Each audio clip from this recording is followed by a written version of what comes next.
the voice of the Tigers, Chris Blair. It's Brandon Taylor, Marlon Favorite, Brian Haldane here pushing the buttons, keep us on time. I am Hunt Palmer. Final score from Nashville, 31-24. Vanderbilt defeats LSU. You heard it all on the LSU Sports Radio Network.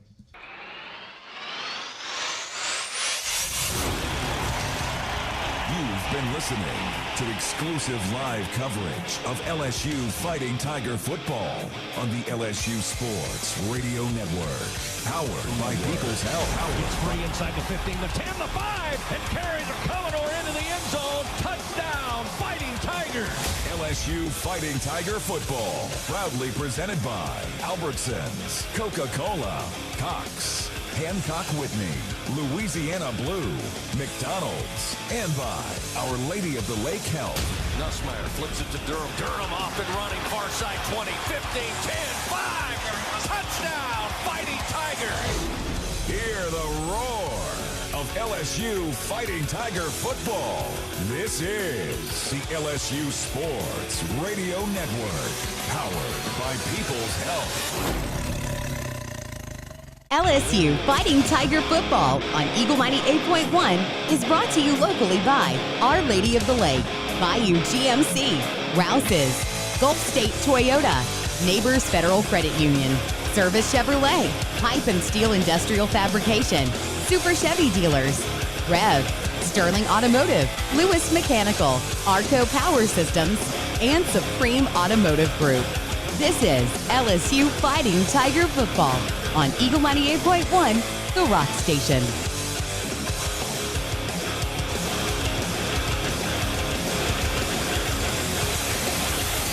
LSU Fighting Tiger football is a presentation of the LSU Sports Radio Network, a division of LSU Sports Properties and Playfly Sports. Any rebroadcast, retransmission, or streaming of the accounts and descriptions of this broadcast without the expressed written consent of LSU SP, Playfly Sports, or the university is strictly prohibited.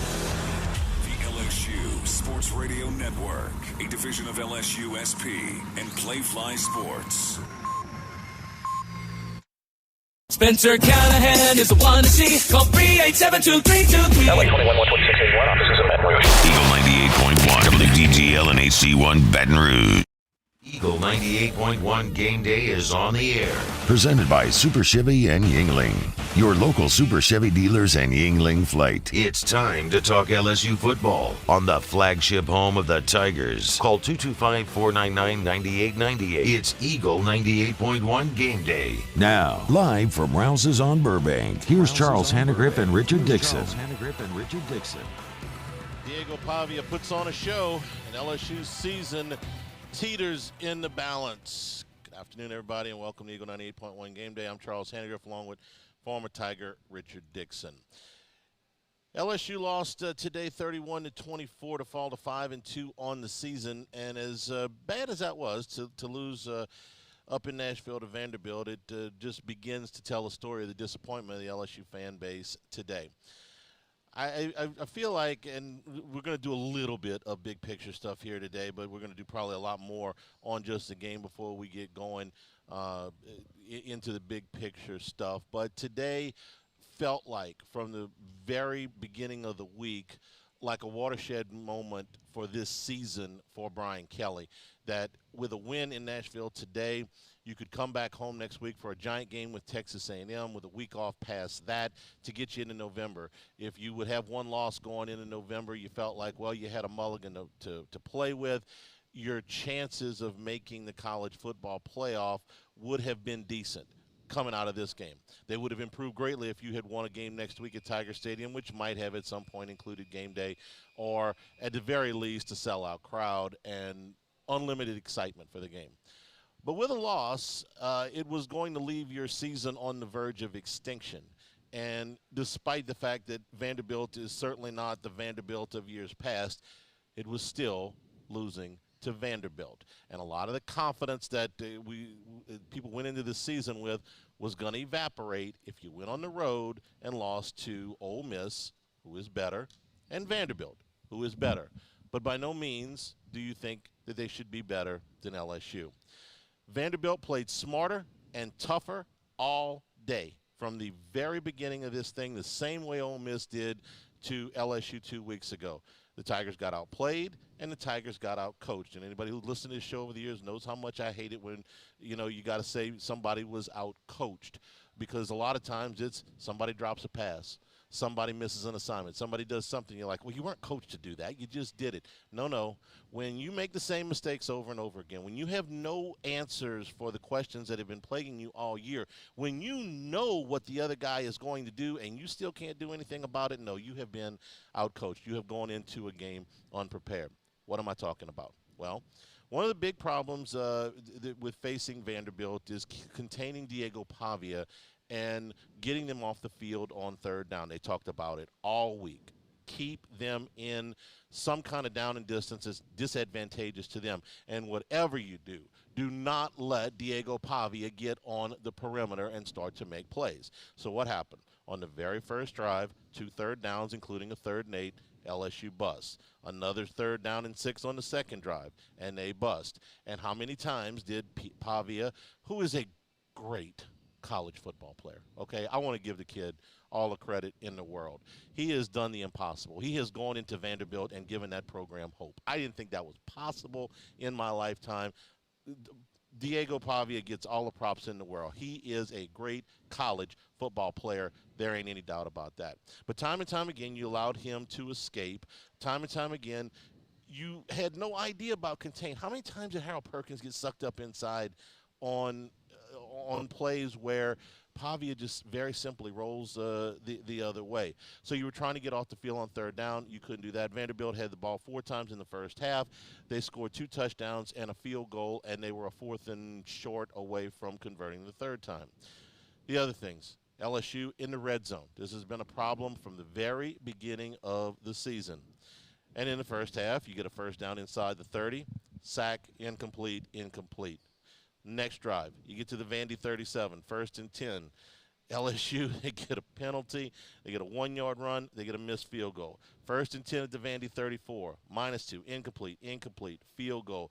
In the first half, your offensive red zone was still a mess, and your defense can't get on the field off the field on third down, and you can't contain Pavia. Rich, these were the things that were at the top of the board for you to try to get in there and do. And you go out there in the first half and you just stunk up Broadway. Man, it's terrible.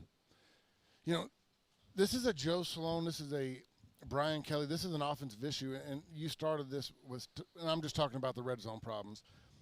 You started this year, this has been an issue. I remember saying last year in postgame that I feel better outside the 30 with our chances of scoring a touchdown than I do inside the 20. And I don't know what it is. We clamped down. And look, last week we went to the store. We talk about the goddamn star explosion play, whatever, with Trey Green getting them one-on-one. And we've done it in the Clemson game. We did it last week. But we get multiple times down here inside the 15, inside the 10, where that is what you need to go to. I don't give a damn if you saw it on film last week. He's 6'7", get him in a one-on-one situation, but we run from it. Now, I did like the variance early on in the game. We motioned him out where they think there's going to be a high point play on the backside and he runs a slant. I think that was a bad thrown ball. Great catch by Trey Dez. And we got lucky right there. But I feel like there's so much relying on luck right now. Like, our big plays come from just a little bit of luck. Like the Xavier Thomas play, which was a great individual play by him and by Nussmeier to get out of it. But it was floated. He had that was an interception all day. Usually the way he got hit. Yeah, that was a great individual play by Thomas mostly and Nussmeier as well, but mostly Thomas. And the Trey Green one, he was backing up. Like, I like the design of the play. Like, I've scored a touchdown against South Carolina that in 08, the same exact style, but it wasn't protected well. It got flushed so back to where he had to scoot so far back that he had to make a bad throw, and he had to pick it off the ground. The second half, if possible, was more frustrating, at least for me, than the first. Vanderbilt, 2 more third down conversions on drives and a 4th down conversion on a drive led to 2 touchdowns in the early portions of the third and into the later portions of the third quarter. And then the part where I try not to text you during games. We watch the game independently, then we meet for this, right? But this was the part where I try to stay calm. I'm very good at it. As I've gotten older, I've gotten a lot better at it. But that was the part where I wanted to absolutely scream first and goal at the Vandy 2 that turned into a 23-yard field goal. This sequence was the microcosm of the LSU season was in this sequence, which was, in my opinion, the most frustrating sequence that I've seen all year. First and goal at the Vandy 2, and you run on first and goal from the 2. This is after Durham broke the long run. You get a yard. Okay, fine. Now, you got second down and goal from the 1-yard line. So what are you going to do? Okay, the first thing is they've got more people going in and out. It looked like the T-Bob at Tennessee play. They were completely out of sorts. They got guys coming in. They got guys going out. It looked like it was absolute chaos down there because you don't know what you're going to run on second and goal from the 1, okay? You don't know what you're going to run on second and goal from the 1. You don't know what you're going to run on second and goal from the 1. This ought to be something that you practice over and over and over again. This is goal line situation. This is 1 yard away from the damn goal line, and you don't know what formation you're going to be in. You don't know what personnel's in the game, and you don't know what you're going to run. That's pathetic. I mean, it gets worse. Keep going. You got to call timeout, which at this point there's 11 and a half minutes to go in the game, and you haven't been able to stop Vanderbilt all day, so you figure one stop maybe. These timeouts are going to be precious, and you got to burn one there. And if this was the first time you had to burn a timeout because you didn't know what the hell was going on, that would be one thing. But this is not something that is foreign to this team. So you've had a physical mistake because you can't make 2 yards. You got a mental mistake because you don't know who's going to be in the game. You got to burn a timeout, and you still don't know what you're going to run. So you go back out there and you compound it with what? A penalty. And so now you got to back up 5 more yards. Now what you going to run? From the 6-yard line. Now you're going to run a direct snap to Juwan Johnson, a play that is not completely useless. It's something that we would like to have seen at other points in the season. But on the goal line, did you learn nothing? Last week, Juwan Johnson fumbled on the damn goal line. He is listed at 210 pounds, and if he weighs 210 pounds, I weigh 110 pounds, okay? I'm telling you, he ain't that big.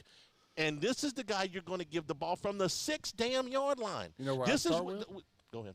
Get Trey Green back to the freaking one-on-one. Yes. Okay. Like, why don't you go back to that play? When you've done it, it has been a touchdown. It cannot be stopped at this point until you prove me you can. But you go to this gimmick BS and try to do other things. Like, I don't get why they go from week they run the plays that work, and then the next week they're like, oh, that we put that on film. Let's not get back to it. Because you can't hammer the ball for 2 feet. You're back in the shotgun again. I mean, you need 2 feet. The ball is inside the 1-yard line. You need 2 feet, and you're not tough enough to run 2 feet against Vanderbilt.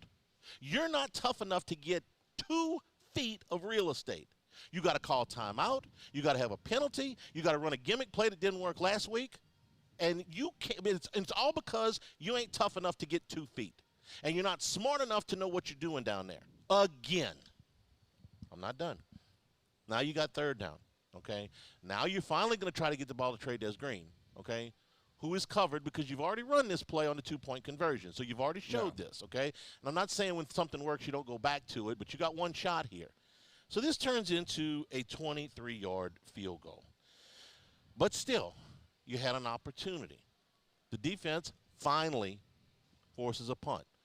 The Vanderbilt punter was very upset. He was down on Broadway having a margarita. I mean, they had to call him on his cell phone and say, hey, man, come back to the stadium. We actually need you. Yeah. So they get a 3-and-out. And then what happens? So this is the part in the game where you might have a little momentum. Finally, you ain't had momentum the whole game. I mean, this has been Vanderbilt from the minute they stepped out of the tunnel. It's been on them. You finally got a stop. You finally got Diego Pavia on the ground. You force a punt. They got a 4th down stop in the first half. And what happens? The first play, your left tackle gets run over. The second play, you gain nothing.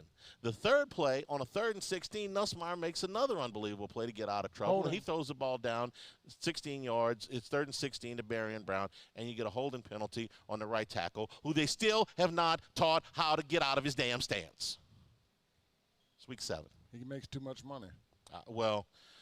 Okay. I don't get it. Like, we talked about it the other day. Yeah. And, like, I try to be quiet about the whole deal.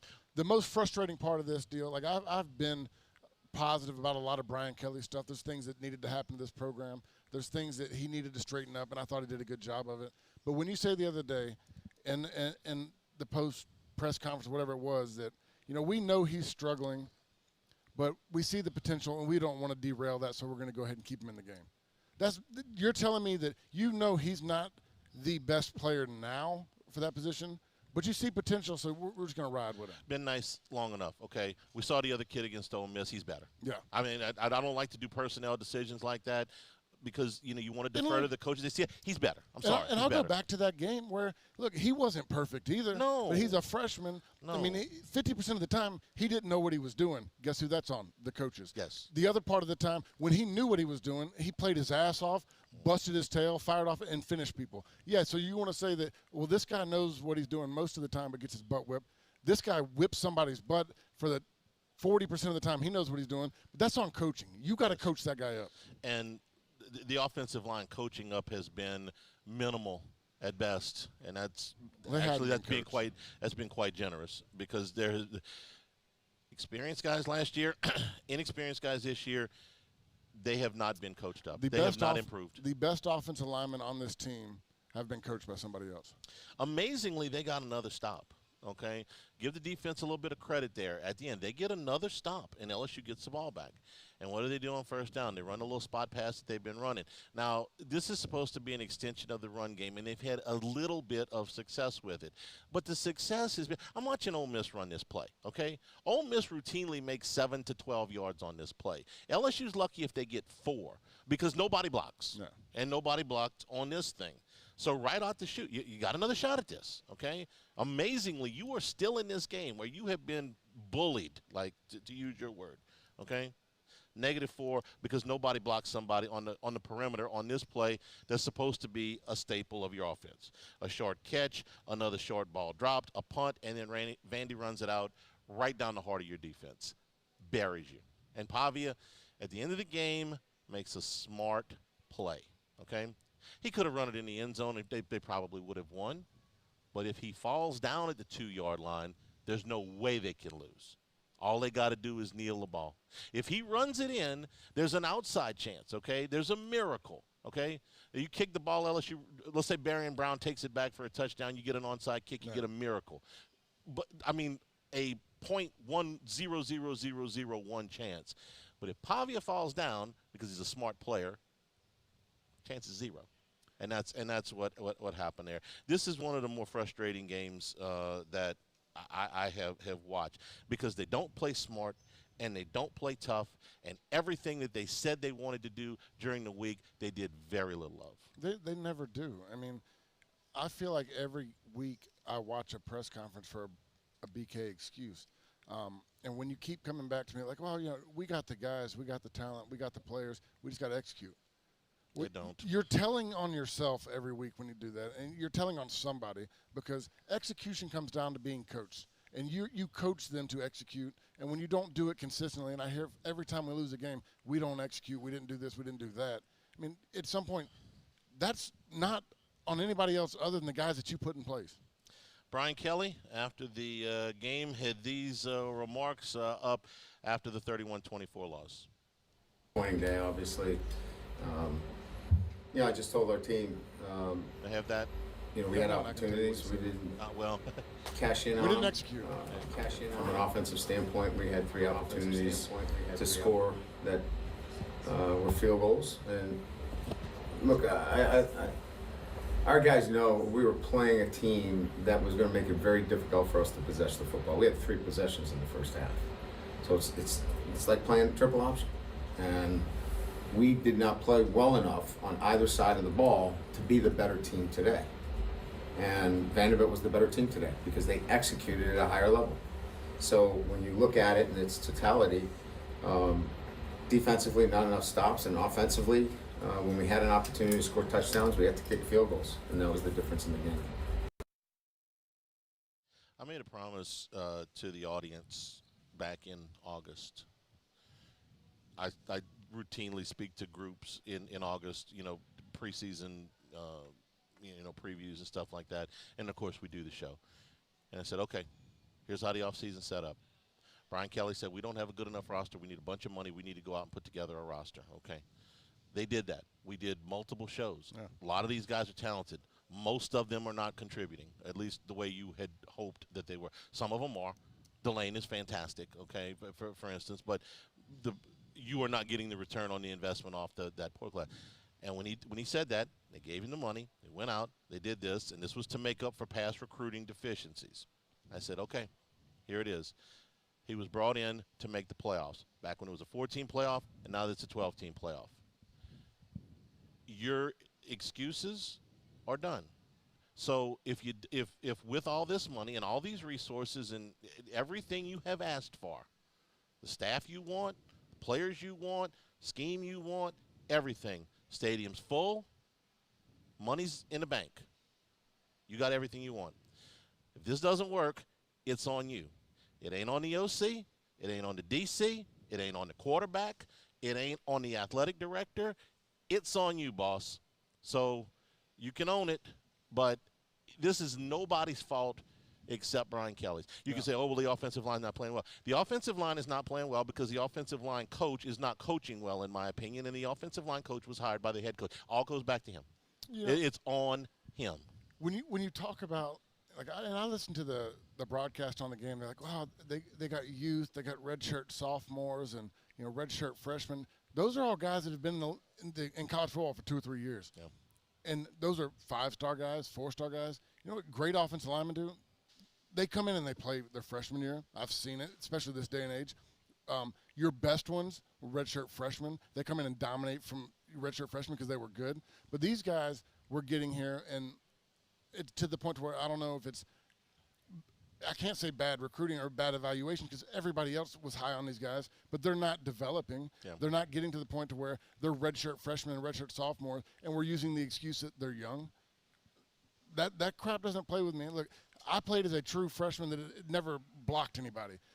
I came out, it was a defensive end that went in on pass plays. You learn it because I had a great coach. Josh Henson coached me up to where, I had the mentality to where I was going to throw my body on the line. He taught me how to do it. These guys have the physical abilities, the strength.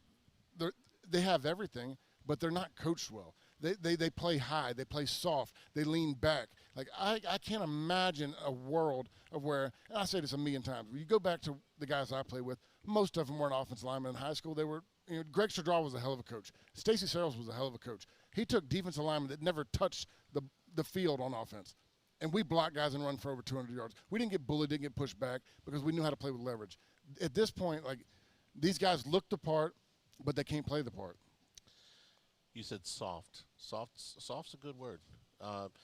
And that's kind of what I came out of this game with. And it's been going on for a lot of the year, but they won most of the games. They won 5 out of 6, so you're okay. You're waiting for them to turn the corner. Maybe the quarterback was hurt. Maybe you just need a little bit more time with some of these guys. They don't play tough, and they don't play smart, and that's on the coach. You can go back to 5 out of 6. How good did you feel in 5 of those wins? I felt really good after the first one, but that was fool's goal. Yeah. 499-9898 is the number to call on the Hooters hotline. We'll take your calls here at Rouse's. Vanderbilt wins at 31-24. This is Eagle 98.1 Game Day.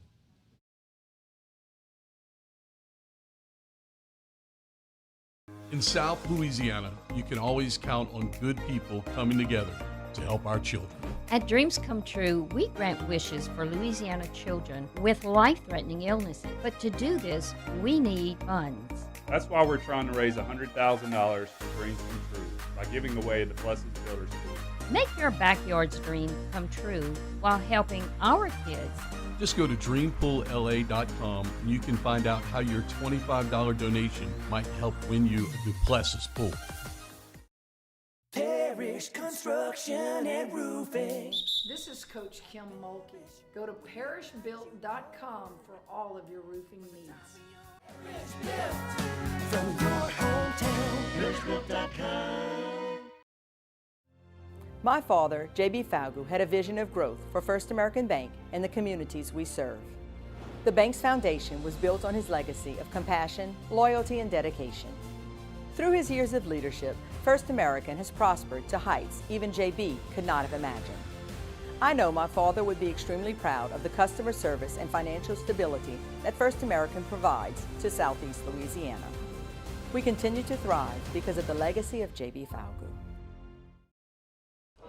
These ice cubes could have been a thankless bed for an all-you-can-eat salad bar. But instead, they cradle and cool the crisp, refreshing Dos Equis. Nicely done, ice cubes.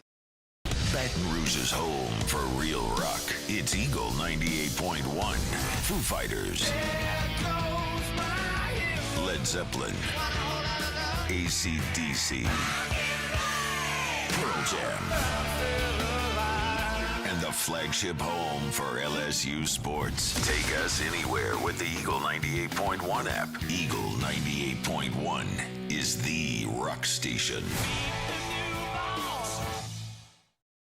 Family owned and community driven. Service Chevrolet Cadillac, a legacy you can trust since 1972.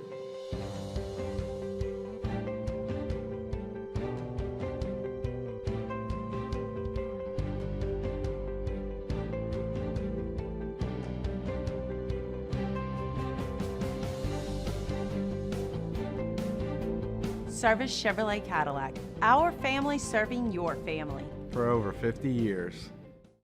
At Luba Workers' Comp, our journey began over 30 years ago with a simple belief. Our clients come first. At Luba, our business has always been focused on people, not policies. Through every success and challenge, we've continued to grow because we've stayed true to our values, committed to providing you with genuine dependability. Because your well-being is more than a priority. It's our purpose.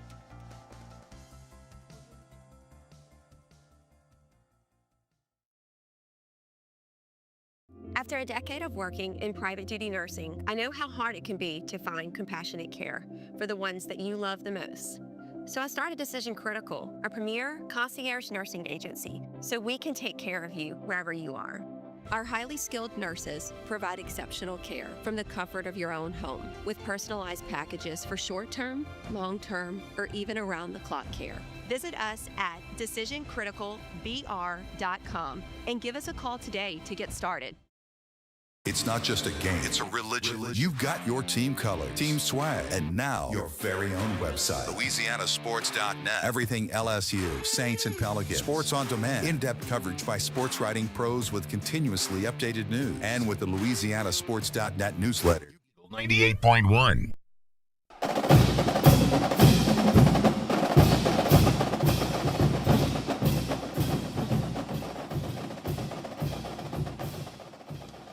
Eagle 98.1 game day from Rouse's here, Burbank at Lee.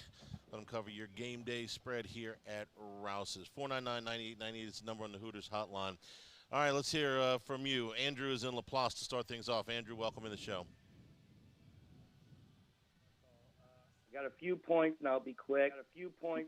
Number one, I think nobody's talking about our defense struggles against a mobile quarterback. Ole Miss and now Vanderbilt. The defense still struggles against running quarterbacks. And then 2 drives in the fourth quarter. I think we had one with about 7 minutes left, 3rd and long. We run the ball.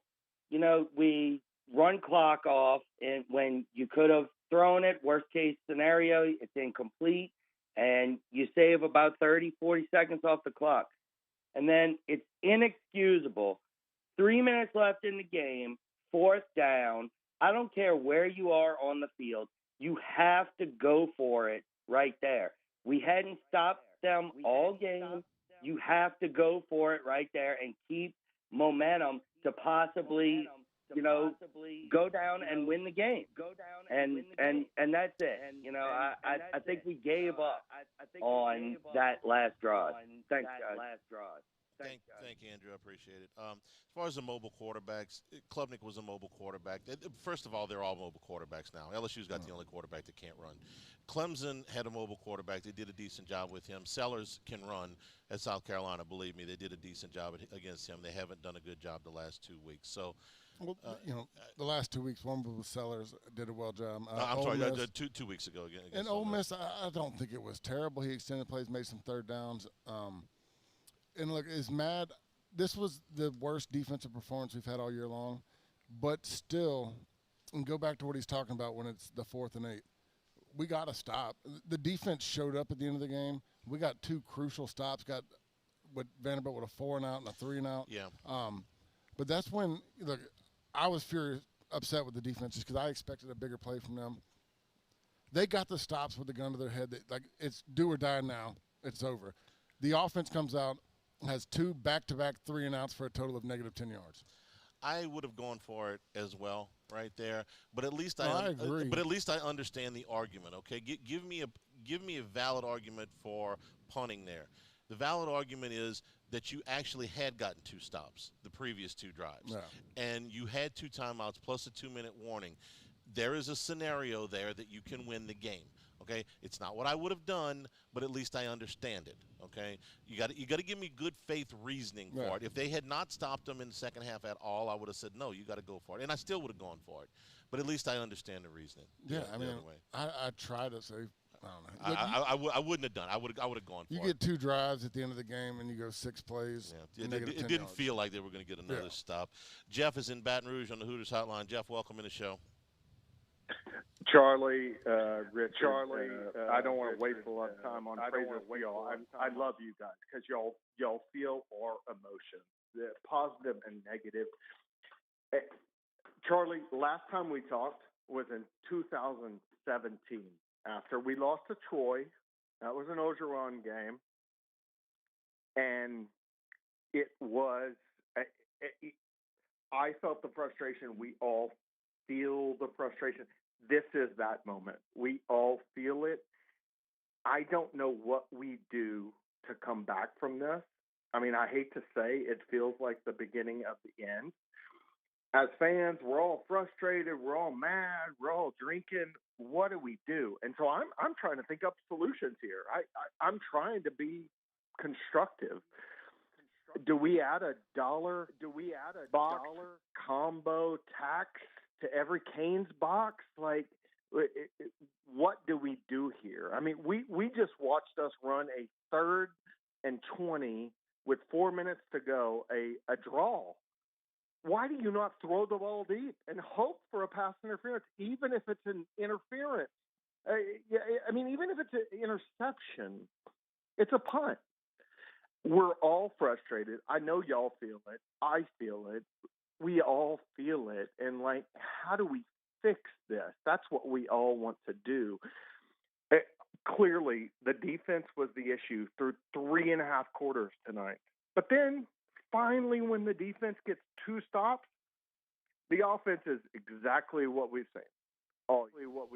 Right. Thank you for the call. Here's what you do. Nobody wants to hear this today, but I'm going to give you a couple of examples. And funny as it may seem, they both come after Vanderbilt games, okay? You got to coach right now. This will be the toughest spot of Brian Kelly's LSU tenure. You got to go in there into that locker room and make them believe, and you got to go out there and you got to coach the little things better and the big things better, and all these things that have been plaguing you all year, you got to coach them better. Now, let me give you 2 examples. When was the last time LSU lost to Vanderbilt? 1990, okay? Todd Kinchin, offensive pass interference, last play of the game. LSU completed the Hail Mary. They waved it off. What happened the next week?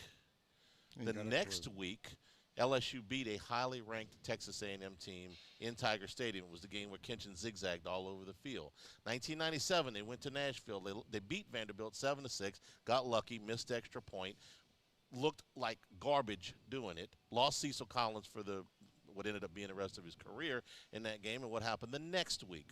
They came back and they beat the #1 team in the country, Florida, in Tiger Stadium. I'm not telling you that to tell you that next week everything's going to be all better. I'm telling you that those teams went back and worked at it and came back with some resolve. I have no idea if this team will. No, I mean, look, that's what we always do. You want to go to the film room, go to the practice field, fix everything that you had mistakes on. My problem is we're not fixing any of the things that we have mistakes on. No, you haven't. And to me, so what can we do? Can we coach it better? Then why didn't we coach it better the last 4 weeks? The last 16 games. I mean, there's things that are appearing week in and week out. And look, we get lucky with some big plays because we have great athletes. We have some of the best players in the SEC. So when we make these bad plays that get lucky and then we all of a sudden we're like, oh, yeah, we're still scoring touchdowns, making big plays. Well, that's because you have great athletes. There's things right now that I'm questioning that I don't feel good about, and I just don't see where they get better. You understand that because I said that has happened. Yeah. Does not mean that I think that will happen. 499-9898 on the Hooters hotline. Joel's in New Mexico. Joel, welcome in the show. LSU has become, man. We got an offensive coordinator that reminds you of Coach Klein from South Central LSU Mudcats before Bobby Shea put him in his place. Our head coach reminds you of Kookie the Clown. All while Ole Miss, who is undefeated and beat us, their quarterback last year was playing for Polk High, which is Al Bundy's alma mater. Go Tigers. I like the pop culture, so we could use a little levity. But, I get it. I sit here and look, we got 2 TVs on us right now, and I'm watching better offenses on both TVs. I'm watching plays get executed. I'm watching a push of the offensive line. This is where I just get frustrated because, the defense didn't have their best night tonight, and we all get that. I'm not freaking out about the defense because guess what? When the game was on the line, they got 2 stops. The offense didn't push forward. I'm disappointed. Okay, but Diego Pavia is a great college football player. I'm going to say it again, okay? Give the kid credit. He's like I said in the open, he's done something that I didn't think was possible. He has lifted Vanderbilt, okay? Vanderbilt into contention in the Southeastern Conference. And this is not something that is exclusive to LSU. They beat Alabama up there last year when Alabama was ranked higher than LSU. Gave Texas a 3-point game. They are a good football team despite the fact that everybody's going to say that they are Vanderbilt. Yeah.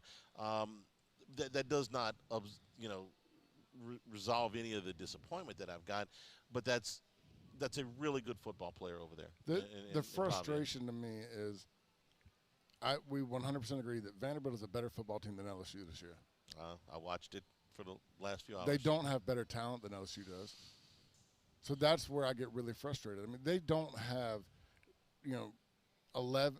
The 22 guys on the team are not better. They're better coached. They execute better. They have a little bit more fire in them. A lot more fire in them today, and they play a lot smarter.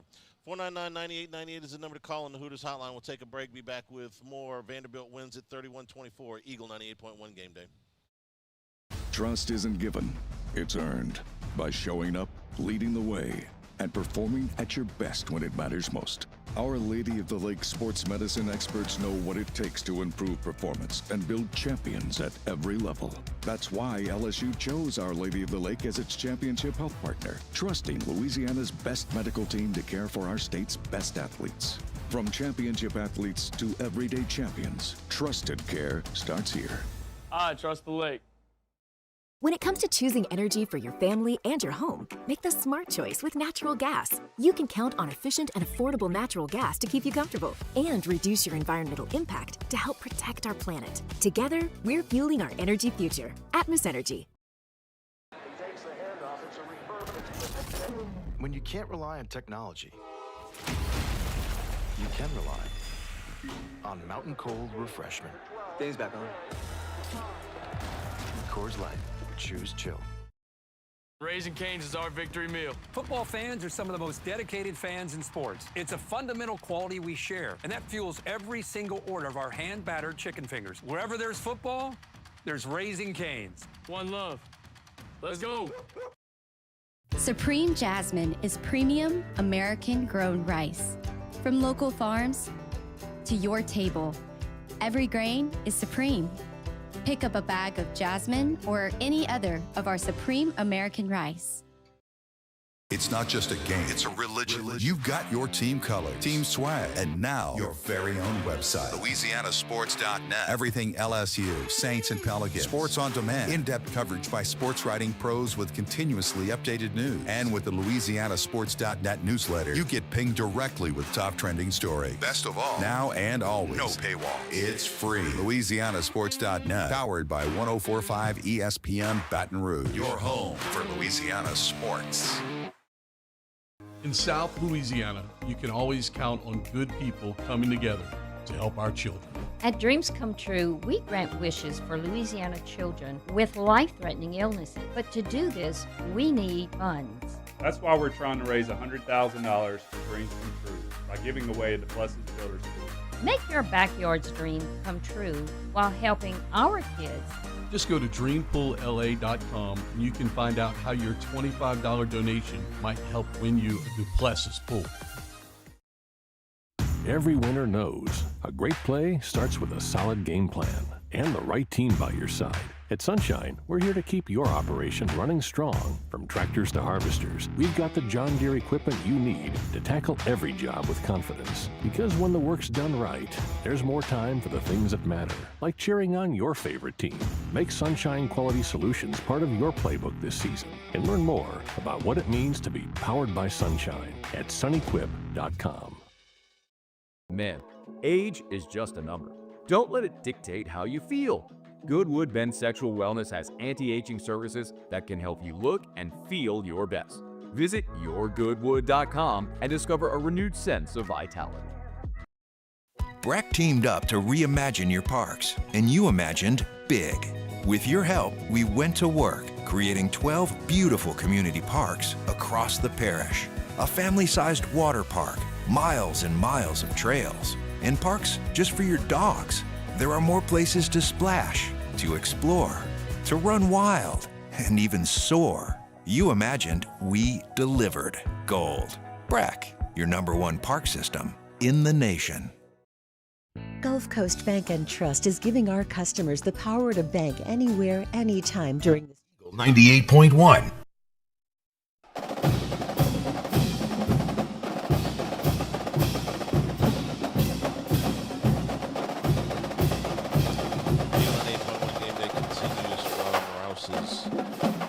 Vanderbilt wins at 31-24. 499-9898 is the number to call on the Hooters hotline. Mike is in Baton Rouge. He's next up. Mike, welcome into the show. It's been a long time since I've called into you.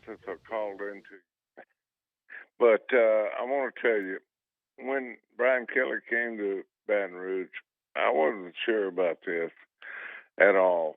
And it seems to me that there's no emotion on the sidelines. We have the players. They are ready to play, but they're not coached up, which I think you alluded to earlier in your show. And I'd like for you to comment on that for me. Thank you, Mike. Appreciate it. Richard, I'll let you go first.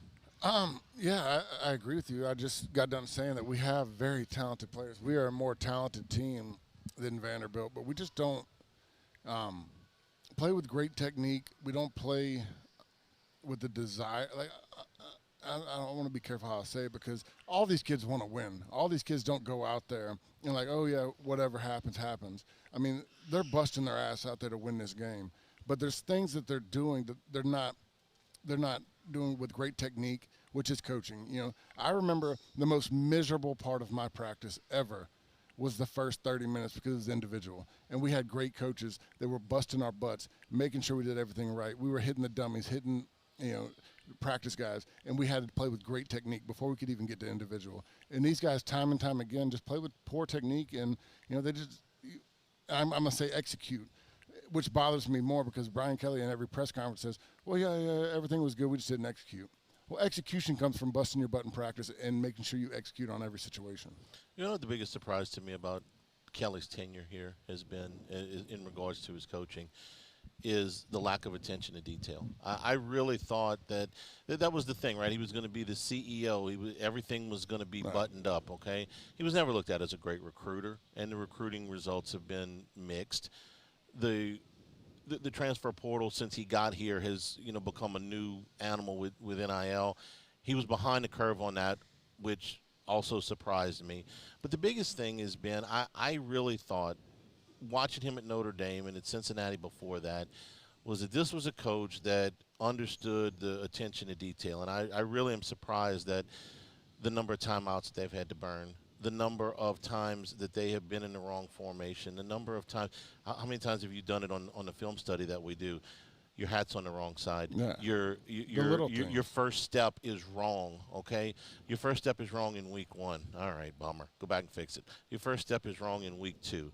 Your first step is wrong in week 7, okay? The guy that you're defending, teach him how to step. teach him how to get out of a stance. You know, it's not just one penalty, you know, here or there. A guy loses his head, he makes a stupid play. Okay, it happens. How in the world is Harold Perkins crashing on every one of these things when they know Diego Pavia is going to kill you on the outside if you don't keep? Now, they did a better job in the second half with that a little bit. Pyburn got him, you know, and he's just going to make some plays. Like Pyburn had him dead to rights one time, and he just got out of it, and it's like, okay, nice play. But that's the part, the little things that just kill them. Launch points, angle points, where you're going. Angles, yes. This is what's frustrating with me is, like, I don't care that, you know, Perkins is coming off the edge on all these plays, but why is he going to the upfield shoulder? I mean, you have a reason to where you always go to their backside shoulder because when they roll out, they got to go deeper. You never want to go to the infield shoulder where they roll out and they got the lane. Like, that's where I'm really frustrated with because, look, I'm not going to talk bad on Perkins or, I mean, P.J. Woodland, any of them. I saw him coming off the edge multiple times. It's like we're rushing and the play is there, but we're going to his upfield shoulder to where he can roll out. You always have a launch point. And just what you just said, we're talking about putting your hat on the right side, taking the right step, doing things to where, you know, you prevent the bad things, the negative plays. All the rushes that we had where we're rushing at him, and all he has to do is take a step back, and he's got the open field. I thought that those things would be better. Yeah. I really did. It's good to see we got some callers coming out that haven't called us in like 7 or 8 years, though. Well, this is the type of loss that'll pull them out, I promise you. I got to laugh just to keep from going crazy. Oh, man. Fernando is in South Carolina. Fernando, welcome into the show. Afternoon, y'all.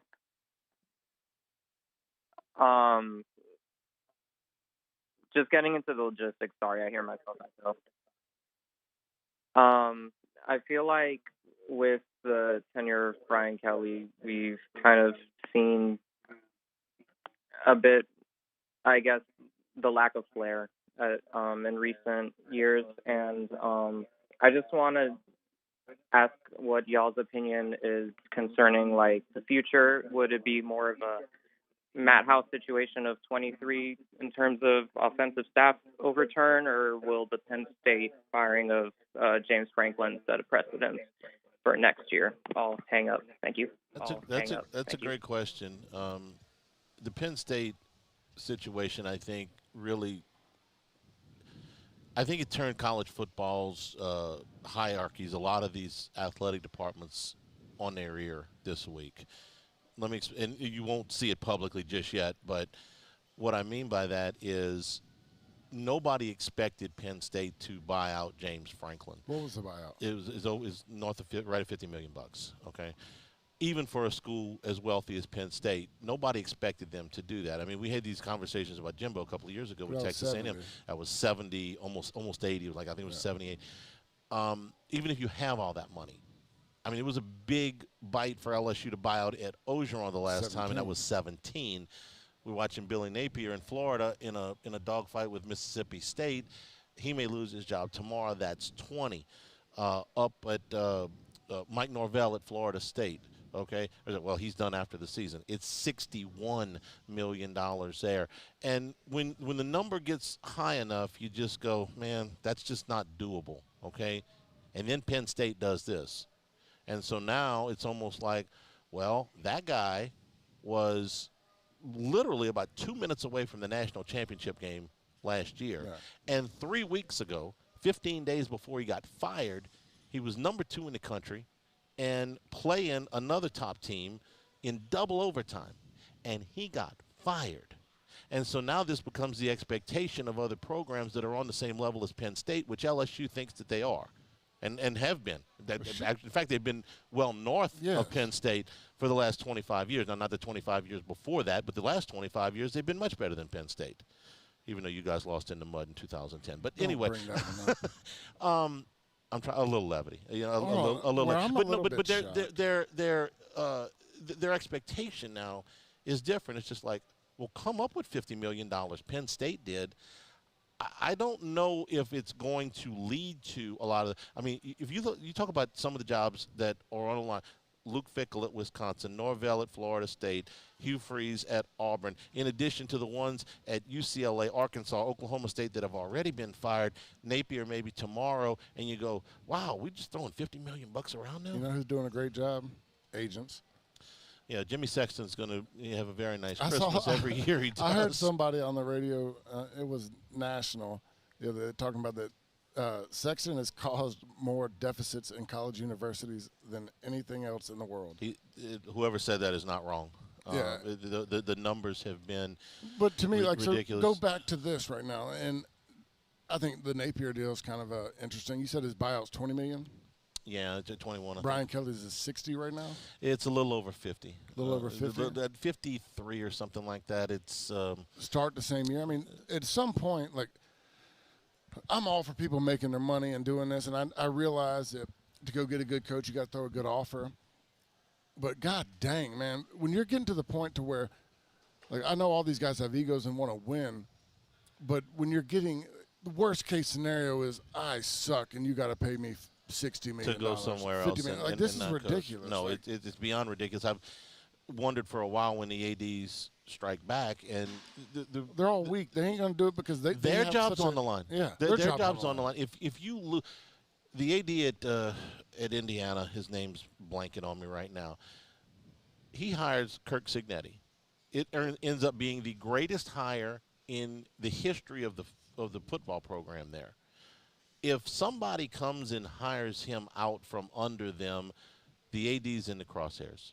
Because if the next guy comes in and doesn't win, well, he's out, okay? So he's going to do everything in his power to make sure the coach doesn't leave. The worst thing you can do is hire a bad coach. The second worst thing you can do is hire a good coach and let somebody come get him from you. Yeah. So the fear factor is huge. And if it were my job, I'd probably feel the same way. Yeah, I mean, it's a tough spot, but my God, I mean. So to answer your question, I think the Penn State thing is going to spur a lot of discussion in a lot of athletics departments. Do I think that they would make a move on Brian Kelly after this year? I do not. I do not. 499-9898 is the number on the Hooters hotline. Aaron is in Baton Rouge. Aaron, welcome into the show.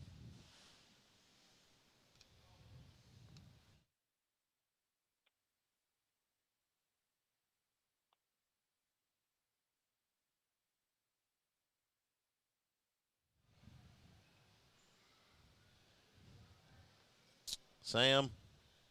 Yes. Yes. Yeah, go ahead. Hey, guys. First-time caller. Like the show. I want to get your guys' opinion on this team got soft and weak when Tommy Moffitt was fired. Huge mistake on BK. This team's weak, has no drive, and no explosion off the ball. Sit back and listen to your comments, let you discuss. Thanks. Thanks. This one's yours. Tommy Moffitt's the best to ever do it. I'm not putting this on strength and conditioning. I mean, look at the guys out there. This goes back to what we've said previously. It's technique and execution. These guys are not playing with great pad leverage. They're not getting below them. They're not using their hands correctly. They're taking bad steps.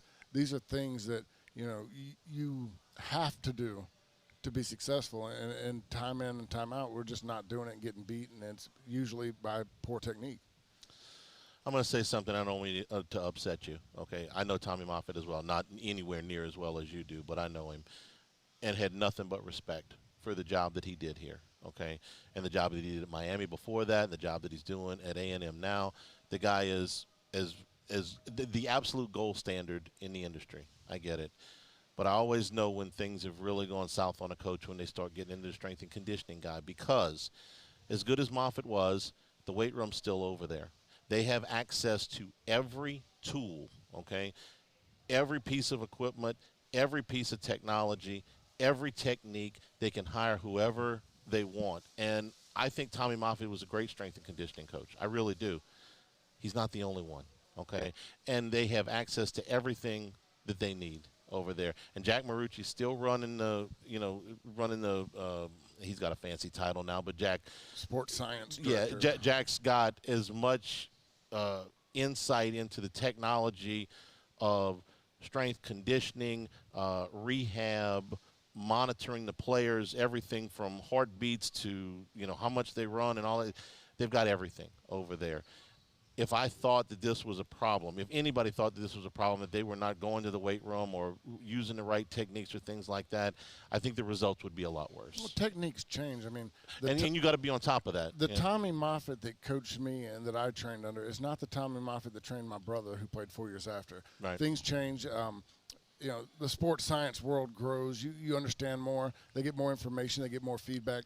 Their game changes as well. I mean, the 26-110s is what, you know, Tommy Moffitt was famous for. Everybody did it. Everybody had to compete it, or you were in trouble, and you ran it every morning.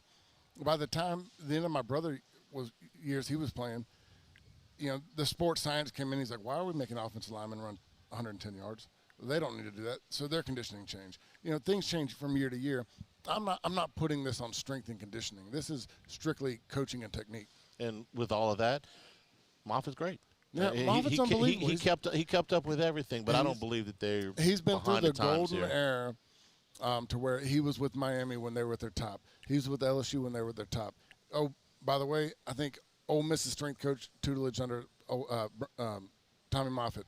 Pretty sure Alabama, when Nick Saban went over there, he took Tommy Moffitt's guys. Like, everybody is taking people from Tommy Moffitt. It's kind of like I compare him, which is going to sound crazy, to Nick Saban.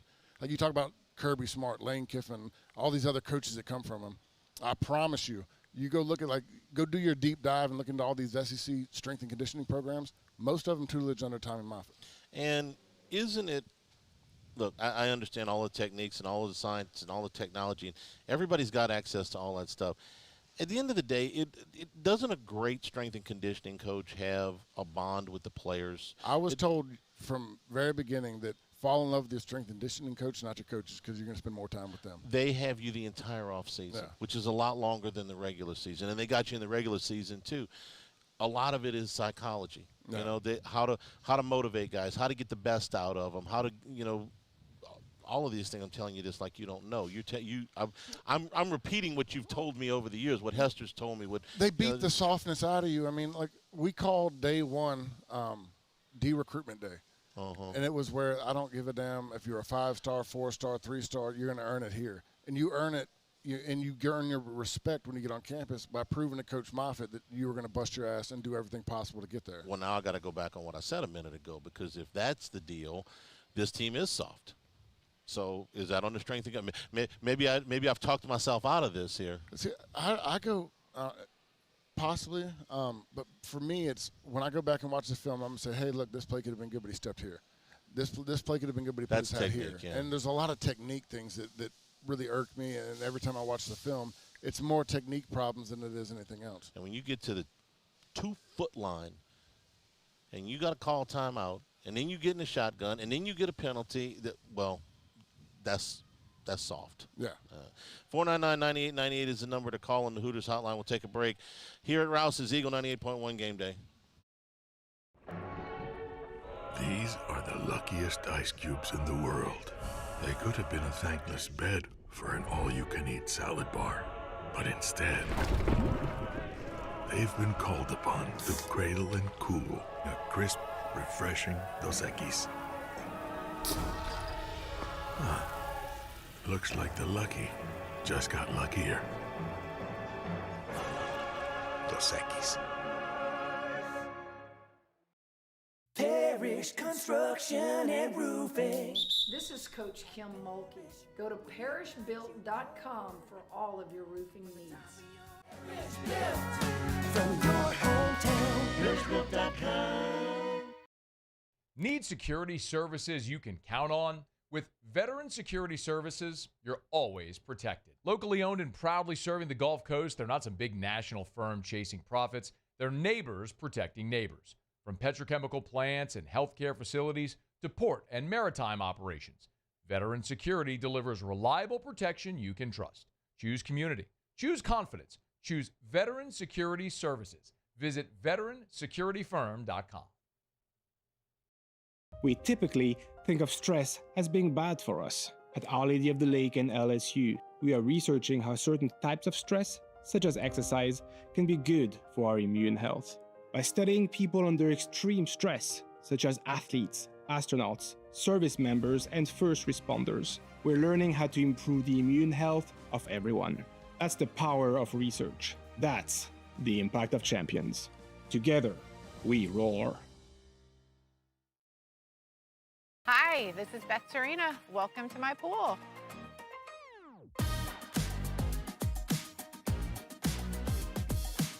The first time I saw this beautiful pool, it exceeded every expectation that I had. They were able to get everything we wanted in this pool. It is a beautiful pool. We live out here, we eat out here, we watch TV out here. This is like our living room outside. We love this pool and everything about it. When we decided to build our pool, we called a great friend who is one of the best pool builders in the country in North Louisiana, and we said, who would you choose to build a pool in Baton Rouge? And without a hesitation, he told us Russell Pools. He said their history, tradition of great builds, great pools was unmatched. So of course, who did we call? Russell Pools. The advice I would give to anyone looking to build a pool is first call Russell Pools. They'll do an incredible job. It'll be incredibly organized, it'll be time efficient, and you will have your pool in no time.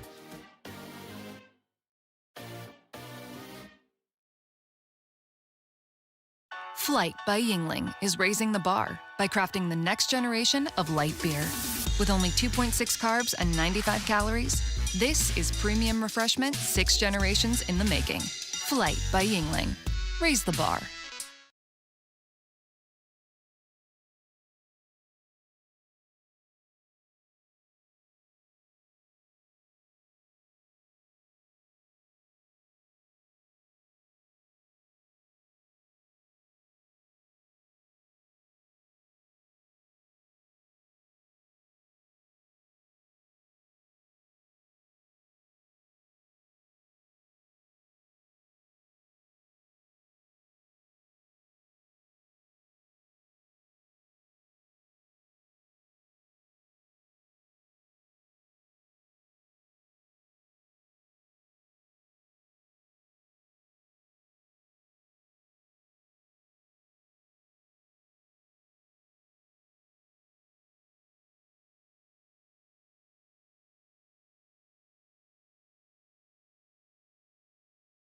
Eagle 98.1.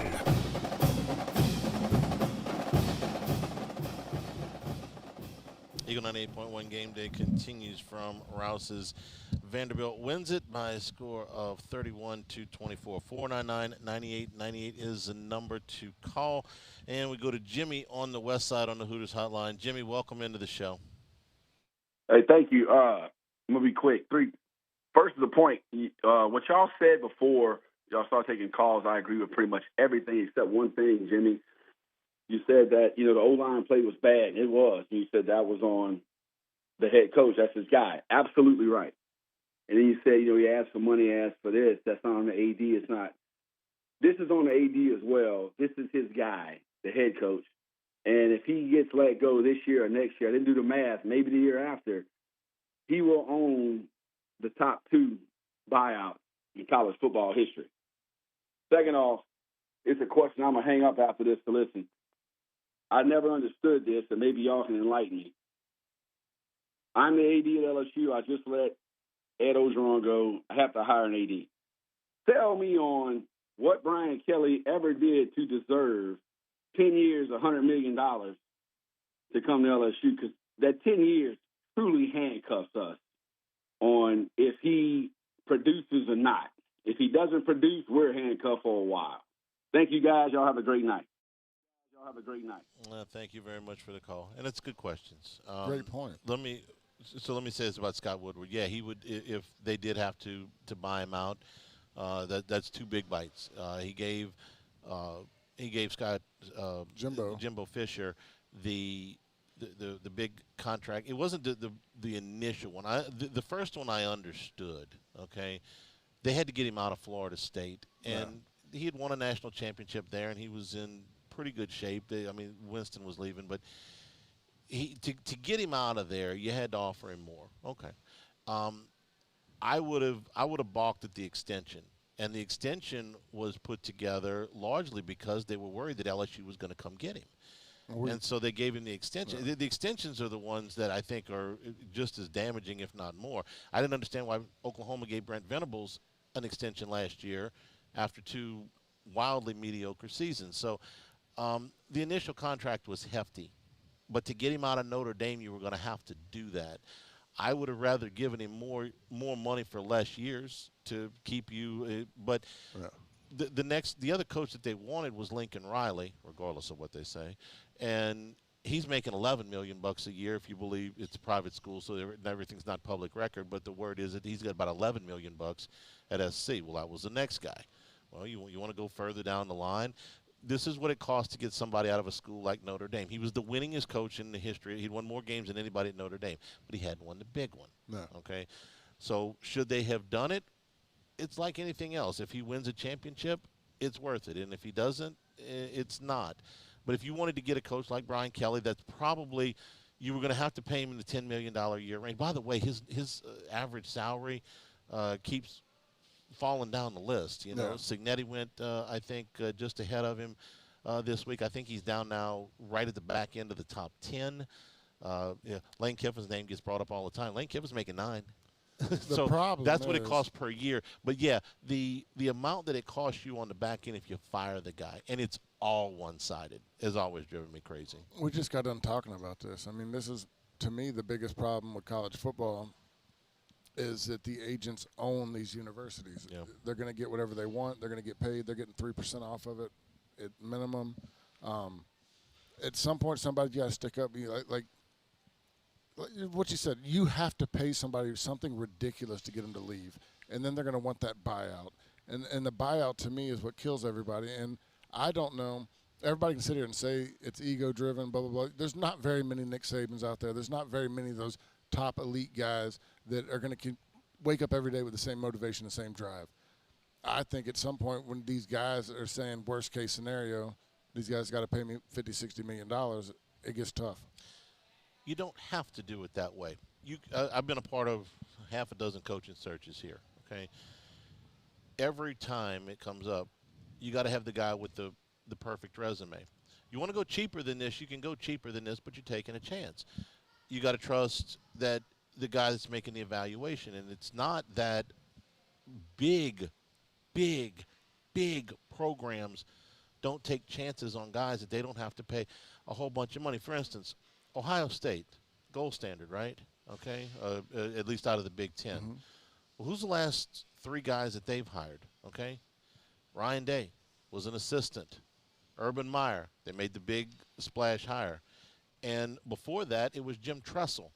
Jim Tressel was at Youngstown State, which is a 1AA power at the time. This is akin to if LSU would go and hire a two-time national championship coach from McNeese State. Yeah. Okay? You can do that. It might work. It worked for Ohio State. Georgia, who's the last three guys that they hired?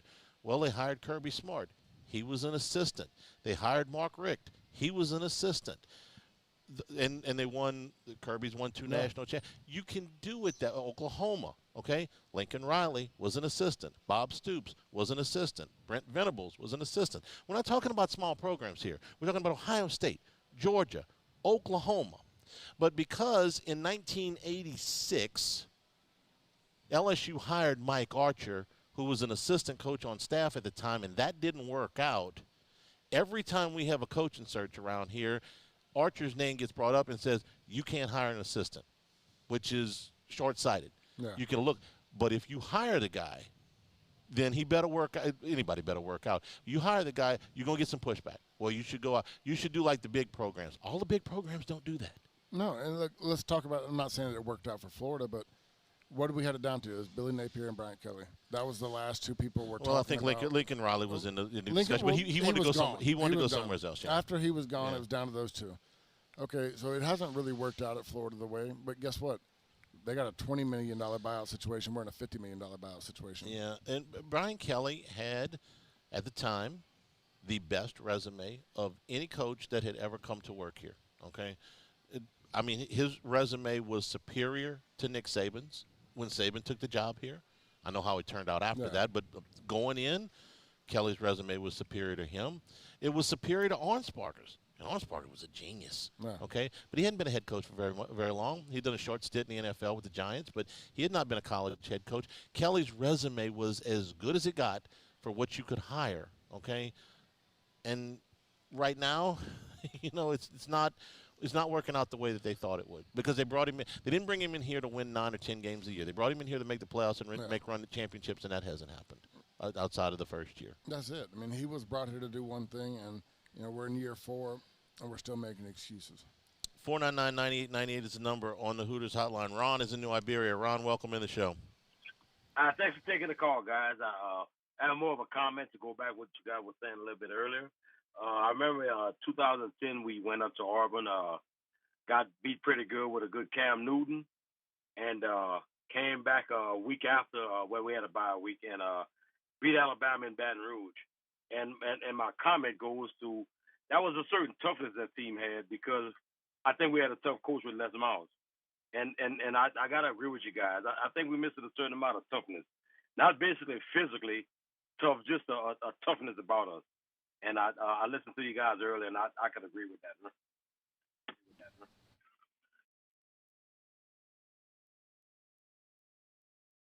Bashing on Les Miles from everybody in Baton Rouge, but there was something he demanded from you at practice. The players complain how hard we practice, how long we practice, the amount of walkthroughs we went through, but it was beat into you that we were going to do, when it was 3rd and 1, short yardage, we didn't get out physicaled on a lot of things. We might have got outsmarted on some things. He didn't adjust as the times grew with football, but the fundamentals of winning up front, we never lost that. If this team, and nobody wants to hear this today, but if this team wants to respond, they've still got time. Now, my confidence is shot. I think yours is it was shot last week for me. Okay.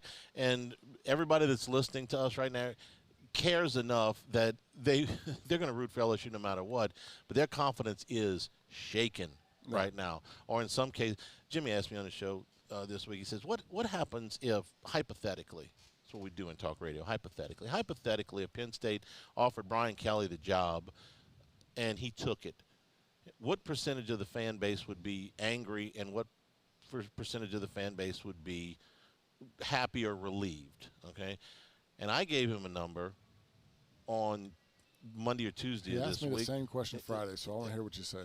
Well, what I said was that I thought if this was on Monday, I thought about 60% of the fan base would probably say, that's fine, go ahead. And the other 40 would be like, we lost our coach, okay? That number has changed drastically in the last 4 hours, okay? And I might have shot low. Yeah. And people that are listening right now, 60%? Are you kidding? It's 160%. No, I really don't think that, because the people that, if you're a Brian Kelly supporter, it's awfully hard to speak up today. Yeah. Because this is a bad day. This is a bad time. There's a lot of things that majority of the fan base, I'd say 90% of the fan base watches what happens on Saturdays. They don't know about the other 300 people working for LSU football. Yeah. And I thought there's a lot of professional things Brian Kelly did. There was things that needed to be straightened up. I mean, that front office hadn't changed since Nick Saban. There was a lot of people that got really comfortable up there. A lot of people that were doing things that could have been a little bit more distracting. So when he first came in, he started making these shakeups. I was like, okay, we needed that. He's going to run this more professionally. So I thought the organization of getting people in place and getting rid of some of the distractions was a good thing. But, you got to win for everybody else to buy in. 499-9898 is the number to call on the Hooters hotline. We'll take a break here at Rouse's Eagle 98.1 Game Day. Renovation, new build, we solve it all. See the work at WesleyUSA.com or follow us on LinkedIn. Eagle 98.1 WDGL and AC1 Baton Rouge.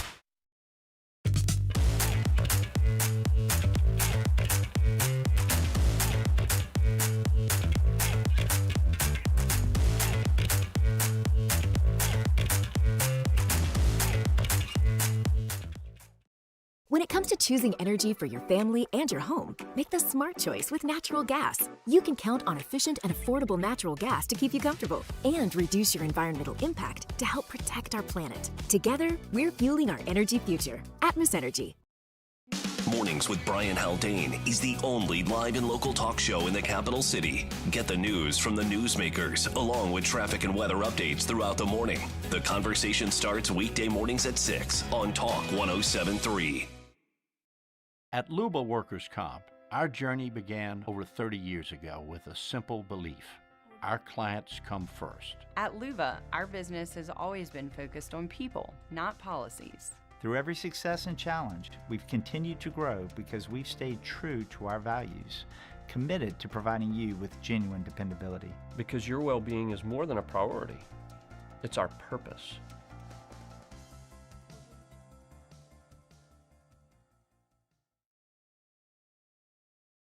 After a decade of working in private duty nursing, I know how hard it can be to find compassionate care for the ones that you love the most. So I started Decision Critical, a premier concierge nursing agency, so we can take care of you wherever you are. Our highly skilled nurses provide exceptional care from the comfort of your own home with personalized packages for short-term, long-term, or even around-the-clock care. Visit us at decisioncriticalbr.com and give us a call today to get started. Today, we are shaping tomorrow. We are researching how extreme stress impacts the immune system, from trauma victims to athletes and even astronauts. Our work is leading the way in sepsis treatment, saving countless lives. We're unlocking the mind with music in exciting new ways. Our Lady of the Lake Health and LSU are improving the health of our state. That's the impact of champions. Imagine the impact we'll have on the future. Together, we roar. These are the luckiest ice cubes in the world. They could have been a thankless bed for an all-you-can-eat salad bar. But instead, they've been called upon to cradle and cool a crisp, refreshing Dos Equis. Looks like the lucky just got luckier. Dos Equis. Parish Construction and Roofing. This is Coach Kim Mulkey. Go to parishbuilt.com for all of your roofing needs. From your hometown, parishbuilt.com. Gulf Coast Bank and Trust is giving our customers the power to bank anywhere, anytime during this challenging event. And we're right there with you. Our mobile banking app is a smart way to manage your money and time. Gulf Coast Bank and Trust, the bank that cares about you.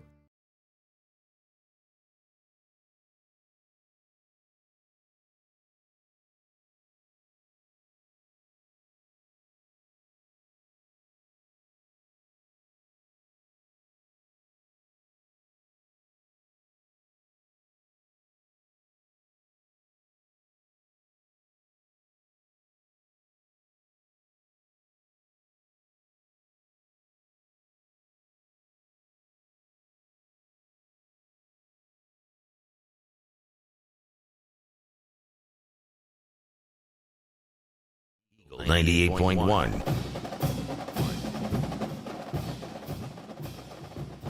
Eagle 98.1 Game Day continues from Rouse's. Vanderbilt wins it by a score of 31-24. 499-9898 is the number to call on the Hooters hotline. Jason is in Baton Rouge. Jason, welcome into the show. Yeah, man. I never did like none of the Kelly coaches at all, but it's kind of a bias. But I'm gonna keep it short and quick. It looks like on the sideline, even with the Ole Miss game towards the end, him and Nussmeier getting into it, him arguing with the kicker, like you don't have the Nick Saban respect yet to handle your guys like that. You should be supporting them and lifting up instead of making these little smart smirks and whatever. But I'd rather Coach O come back, man. This guy got to go. If we lose to Texas A&M, it's over. It's over. Thank you, Jason. I appreciate it. I don't think that's what's going to happen, but I don't have a problem with him coaching kids hard. I'm okay with that. Yeah, but it is worth mentioning. I think he brings up a point with Kelly and Nussmeier, who over the past several games do appear to have had a few words back and forth here and there. I don't know what they're saying. I'm not reading lips or whatever. I'm looking at body language. I'm looking at game situations, and it does look like they are having some, what's the word, spirited discussions. Yeah, I mean, look, Nussmeier's not playing good. Nussmeier is not a elite quarterback right now. And I can see Brian Kelly's frustration because he's a guy that he went all in on. Look, he had his issues last year. Everybody gets enamored by the big plays and the game-saving plays. But to this point, I feel like as many games as he's won you, he could have lost you. Look, I'm not trying to bash on him. I think he's an average quarterback. I don't think he's as elite as it was made out to be in the offseason. Now, he has elite talent, and he can do elite things. But from snap one to the finish of the game, there's mistakes made in and time out, and he doesn't always put the team in the best situation. There's times where I get very frustrated with him calling timeouts. I'm used to you get a signal to call a timeout, but there's times where Nussmeier's trying to do something and he burns timeouts that I think frustrates Brian Kelly because he doesn't think all of them need to be due. He said it earlier in the season, sometimes you just got to run the damn play. Don't call a timeout to get into another one. So, yeah, I see the frustration building, but look, it's a little bit on both of them. I think Nuss isn't playing as well. There's some things mentally that he's not doing right. And then, for me, it's just I don't care. You don't disrespect a coach. I mean, I don't care how mad I am. And I don't think he is. I haven't seen that. I haven't seen that, but I've seen when Brian Kelly comes to the sideline to talk to him walk the other way or walk right past him. And that, to me, is something that they're obviously not getting on the same page. Well, they're making this too hard. And by they, I mean the offensive game plan, the schematics, the check with me's, the automatic, whatever you want to call it. Are they making this too hard? And I'm going to go back to that doggone sequence on the goal line again. It's 2nd and goal from inside the 1.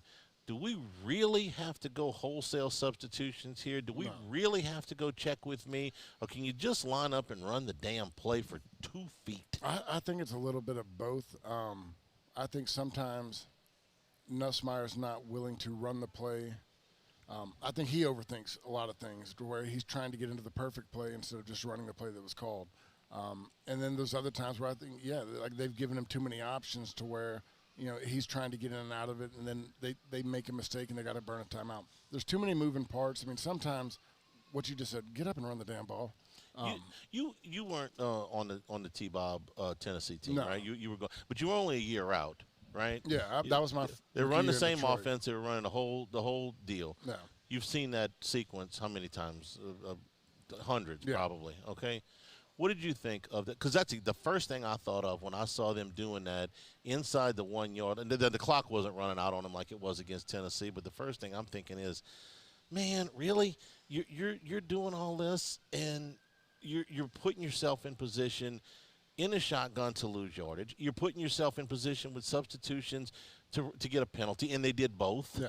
I go back to that game, and if I remember correctly, the difference is we didn't have a timeout at the end of the game. No, and the clock was running. And the clock is running. So I get making a substitution there. It's like, this is your one shot. I'm putting my best play. They ran giant power. I knew what they were going to run. Everybody knew what they were going to run. They're getting their big guys in there. And, like, that's your I'm putting all my chips on the table. I'm going to run that. So that one, was a little bit messy.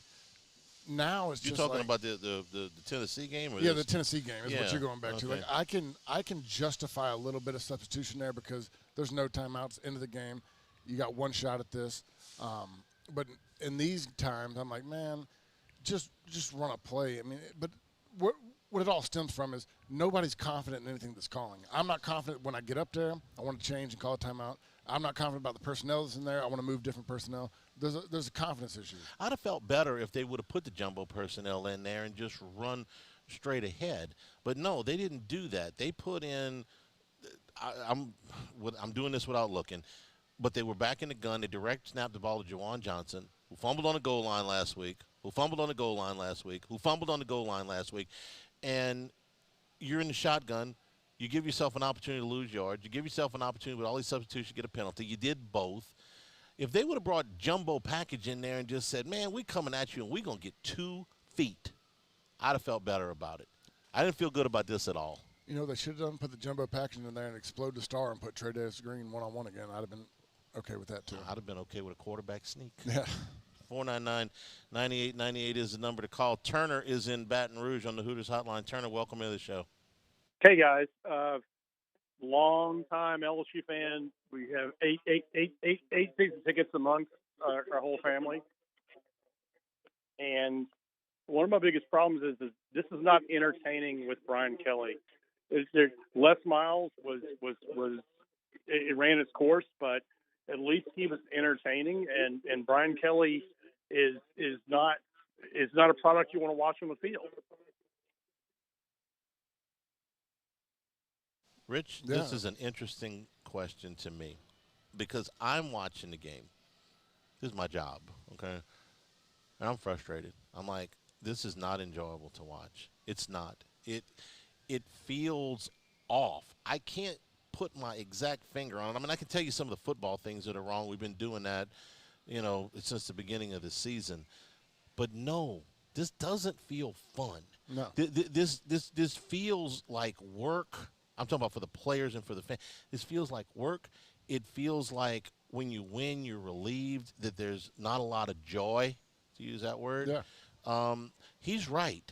This is not entertaining. This is not fun. This is more, man, I hope they can do you feel like that? No, I feel like that 100%. I mean, half of the season so far, I've tried to develop the courage to text you that I'm throwing up and I can't make it.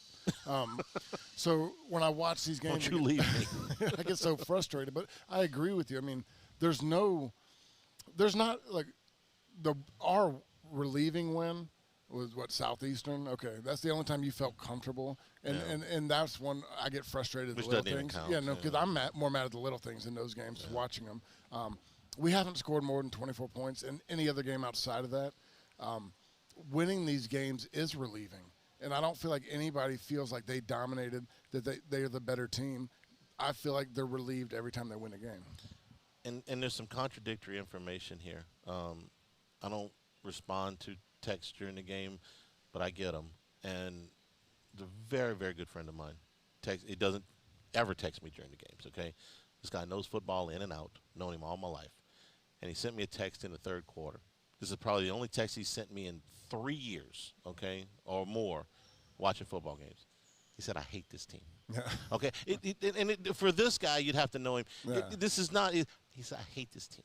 And I'm like – I didn't respond to – I know what you mean. It's not that I hate this team, but this team should have been fun, man. This was supposed to be the fun team. This was supposed to be the team with the senior quarterback and the fast receivers and the number one back in the country. By the way, Harlan Berry ran the ball better today. Yeah. And this was the guy. 7 carries. This was the year that Blake Baker was in his second year, so he had his system in, and they got him all of these dudes on defense, and they had games where there was going to be a lot on the line, a lot of those. This was supposed to be fun, and this has been like a trip to the dentist. No, this is the biggest disappointment because, we've been waiting. And look, I thought last year everybody put, because Scott Woodward went and got, Kim Mulkey, national championship. You got Jay Johnson, national championship. And then they put Brian Kelly in the same situation. Well, it's different in football. You don't need to go get a few pitchers and a few hitters or a couple basketball players. You need to build a team. And I thought that this year when we did our breakdown in February and we're going down who they went and replaced, what guys they got in the transfer portal, which pieces did they fix, where they went and got these guys. I mean, we said I want to pull it back up in February that he's got all the pieces in place. There's no excuses anymore. He did. And we got the team that he needs. We got a team that can win, can compete, can beat anybody. This is on the coaches. And how many of those guys in the transfer portal, did they get that you're like, where is it? Yeah. Nick Anderson caught 10 touchdown passes for Oklahoma. Where is he? Jakeem Jackson, they swore was going to be a starting corner. Well, okay, where is it? I don't, and I'm not trying to single out those two kids. I hate doing that stuff. No, I'll go back on that because, P.J. Woodland is good. We brought in him because we needed corners because we had Ashton Stamps. But no, he was a recruit. Though. You what I'm saying about Jackson is you went and got him because we were bad at corner. P.J. Woodland emerged. You went and got Monster Delane, who's great. Been fantastic. Halsey's been great. It's been hard to replace those guys, so I'm not bashing on that guy but you go get the ones I'm talking about. Nick Anderson hasn't done anything. Barry and Brown, we've had some good moments, but not the game changer. The defensive places, guys got beat out. I give it that. And I thought that there was pieces. I've been talking about P.J. Woodland for last year. I thought he was the best corner. I thought he was better than Stamps. But those are the ones that frustrate me. You went and brought in these pieces. And the defensive linemen have been good. Yeah, Goodwin's been amazing. Missing him today hurt. I thought Goodwin's been our best player. I think McKinley played well today. Bro played well. But where I think you missed is you went all in on Adams. Look, you went and got a center and 2 guards. You went and got guys to play those in the portal. Yeah, we got 1 guard. We got 3 offensive. Was it 3 offensive linemen or 2? No, just 2. Okay, well, even with that, you thought that's all you needed. Weston Davis, look, can he be good? I think he can be coached to be great. He's got all the tools. He's not there. Tyree Adams, look, I don't think we missed much when he got hurt because he's been a boogaboo the whole time. Like, I've watched a lot of film on him where he's messing up. I mean, those are crucial positions when you're bringing Garrett Nussmeier back, the guy that you think is going to change everything, and then we get bad line play. A lot of bad line play. 499-9898 is the number to call. We'll take a break on the Hooters hotline. Give us a call. Vandy wins at 31-24. This is Eagle 98.1 Game Day. In South Louisiana, you can always count on good people coming together to help our children. At Dreams Come True, we grant wishes for Louisiana children with life-threatening illnesses. But to do this, we need funds. That's why we're trying to raise $100,000 for Dreams Come True by giving away the Blessed Builders School. Make your backyard's dream come true while helping our kids. Just go to dreampoolla.com and you can find out how your $25 donation might help win you a Duplessis pool. We typically think of stress as being bad for us. At Our Lady of the Lake and LSU, we are researching how certain types of stress, such as exercise, can be good for our immune health. By studying people under extreme stress, such as athletes, astronauts, service members, and first responders, we're learning how to improve the immune health of everyone. That's the power of research. That's the impact of champions. Together, we roar. Mornings with Brian Haldane is the only live and local talk show in the capital city. Get the news from the newsmakers, along with traffic and weather updates throughout the morning. The conversation starts weekday mornings at 6 on Talk 107.3. Looking for cleaner energy? Propane is energy for everyone. Propane water heaters are very cost efficient, and the savings are even greater with a tankless propane water heater. We all know that Louisiana propane is a safe and environmentally friendly fuel. So why not go green while you save some green? I'm Miss Louisiana, Gabrielle McLeod, and for more information, visit louisianapropane.com. At Auctioner, we know healing is a team sport. That's why we've partnered with world-renowned orthopedic surgeon Dr. James Andrews to create the Auctioner Andrews Orthopedics and Sports Medicine Institute. Whether you're a professional athlete or a weekend warrior, our team of specialists are dedicated to getting you back in the game. So whatever your reasons are for reaching your personal best, we've only got one: you. Auctioner Andrews Institute. Long live you. Family owned and community driven. Service Chevrolet Cadillac, a legacy you can trust since 1972.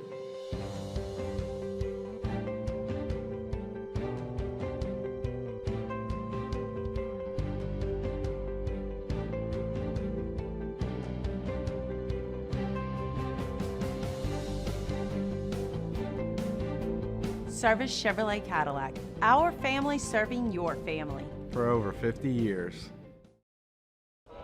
These ice cubes could have been a thankless bed for an all-you-can-eat salad bar. But instead, they cradle and cool the crisp, refreshing Dos Equis. Nicely done, ice cubes.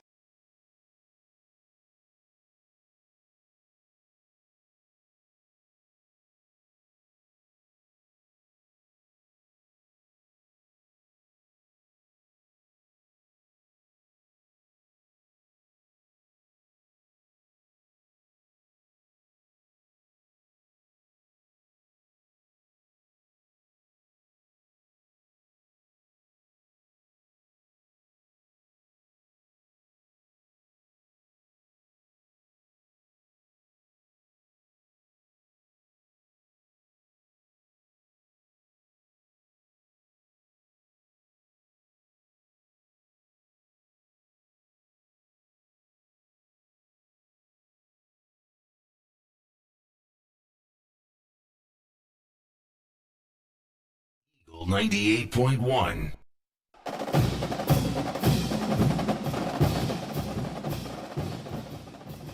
Eagle 98.1 Game Day continues from Rouse's on Burbank. Hooters Hotline open 499-9898 is the number to call. Fantastic football game going on in Athens, Georgia right now. Ole Miss leads 35-33. This is about 2.5 minutes into the fourth quarter, and this one's been back and forth all day. We'll keep you updated on that. Let's go back to the phone lines now. Glenn is in Baton Rouge. Glenn, welcome into the show. Been watching LSU football since the Billy Cannon days when I was young, and as a student at LSU, I think people today got to witness what those when I was a student at LSU, and we got to witness Archie Manning do to LSU. It was very similar to, LSU was probably a more talented team back then, but Archie, shifted the balance, as did Pavia today. But what I wanted to comment about is I don't understand. I'm not one that always, questions the play calling and all of that stuff. Everybody seems to be an expert on that. But I have to question, when an offense is starting to click and you have some momentum going, is why go to these gimmick plays like they did when they lined up the three receivers and I think somebody was lined up behind them or something, and then that play on the last drive when they threw the screen pass to Juwan Johnson with the two tight ends. Even if it had been successful, the chances are, one of the tight ends would have been called for holding, and it brought the play. You've got all of the skill people that you could possibly use, and why not use them?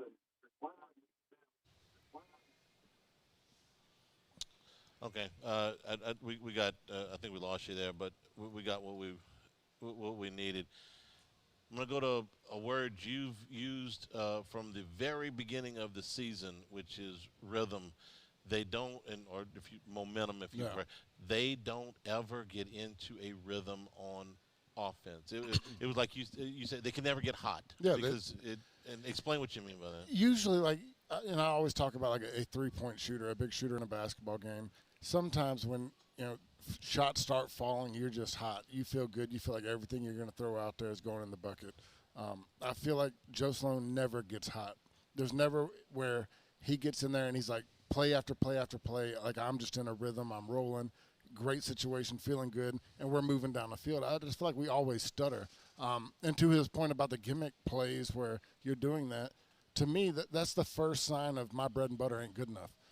I got to do something different. I got to pull something out and trick somebody because we can't win with what I want to do on 1st and 10. I agree with everything you just said. Now let me ask a question. I thought that we're going to have to go back and look at it on film, but I thought that they rushed that play. They did. I thought if Nussmeier had held the ball another half a beat, that if Thomas would have cleared the center, he would have been open, and that play would have worked. I'm not saying, that's the thing to run, and I agree with everything. But am I wrong? If they don't rush that might have. I think that was there. If he lets him clear the D end or D tackle, whoever it was is on that point. I mean, that's a big play. But getting to a situation where you're calling that in that situation in the game is because you don't feel good about what you do on a day in and day out basis. Yeah, we're in agreement there. Craig is in New Iberia. Excuse me, Craig in New Iberia on the Hooters hotline. Craig, welcome into the show. Okay, this is like BK's 4th year, right? So, I'm trying to think of the game that can go back in 4 years that we played a team that was very good and BK out-coached them or just coached with them and just got lucky or had better talent with won the game. And those games are, say, Alabama 2022, Ole Miss of last year, and Oklahoma. That's the only 3 games that we matched up with a team that was as good as us or better. And Brian Kelly actually coached a complete game and did a good job. Outside of that, I just don't remember it. And his teams, for some reason, don't seem to have that toughness like Ron alluded to earlier, that mental and physical toughness that we used to have with the Les Miles team. His whole offensive line from last year got drafted into the NFL, okay? And they couldn't run the ball either. at LSU. So I don't know what it is. I'm just thinking that, I'm afraid that we made a bad choice in Brian Kelly as a coach. I don't see us winning a national championship with Brian Kelly. I hate to say that because I'm a season ticket holder for 25 years, and we're at every home game. We do the tailgating and all this, and pretty soon people are gonna get tired of 7-5 and 8 and 4s and 9 and 3s. When you're not paying for that. We have correct me if I'm wrong, but I'm understanding the payroll for the players is in $20 million, and you got the coach at $10 million. That's not $30 million worth of football we're seeing on the field. And it's not entertaining, like you guys said. It's not entertaining, okay? The first 7 years of Les Miles, that was entertaining football. Nick Saban, that was entertaining football. 2019, that was entertaining football. This is not entertaining football.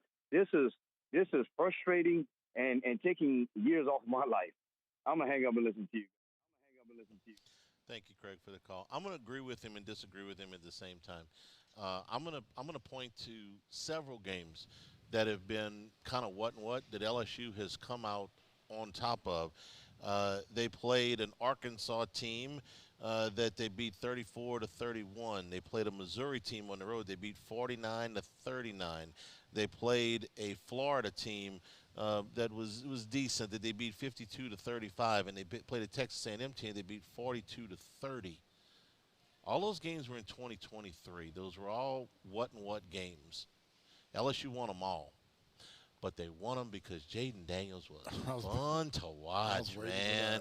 And Malik Neighbors and Brian Thomas and Jaden Daniels was magnificent, man. I mean, I remember doing the postgame after that Florida game. It's like, man, look, the defense can't stop a nosebleed, and LSU might have been a little bit fortunate to win that, but son of a gun, man. You felt confident. 5 is phenomenal, right? And so those games, that season they finished 10-3. They weren't in contention for the conference title deep into November, but Jaden Daniels was fun to watch. Yeah, I mean, this hasn't been fun to watch.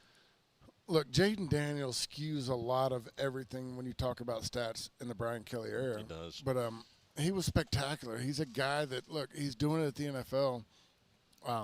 Brian Thomas is doing it at the NFL. Malik Neighbors was doing it. He hadn't been able to stay healthy. But you had spectacular play from guys that, just about anybody could coach. And I go back to go against that. Ed Orgeron is a great motivator. Look, I was recruited by Ed Orgeron. I've known Ed Orgeron since I was 15 years old. But he didn't, after the national championship, he didn't coach very well. He didn't run the program very well. But what he did in 2019, he put great players together. He had Joe Burrow, Jamar Chase, Justin Jefferson. I'm not even mentioning the defensive players. But there was NFL talent all over that field, and that was fun to watch. We expected that from Brian Kelly. I expect Brian Kelly to develop these guys into elite superstars. I thought this was going to be a fun team. I really did. How many times did we say it in August? They make us do so many shows in August where we're just talking about practice. I said, man, look, you put Barry and Brown on one side and Chris Hilton on the other side. These 2 4-3 guys who are both about the same size and can run like nobody's business, and a senior quarterback there with an elite arm. Okay, this is August now. Yeah. All right. Who in the world is going to try to play one high against him? Who is not going to play double high? And that's going to open everything up. And none of that have we seen. We hadn't seen it, and we've seen – well, I say we hadn't seen it. Ole Miss ran too high, ran shell, backed off, and then beat us with 3. So, I mean, that's another issue. Because – and Nussmeier couldn't throw the ball down the field. Yeah. And, I mean, we saw it. But you couldn't win with 3 defensive linemen blocking on 5. I mean, we went and watched that tape. The amount of times 3 beat 5 was unreal. Yeah, and we're going to watch this tape too. Aren't you looking forward to that? I'm not watching it tomorrow. I'll watch it Monday. Yeah, take your time. Podcast until Tuesday. 499-9898 is the number. Jackie is in Zachary. Jackie, welcome into the show. Hi, good evening, guys.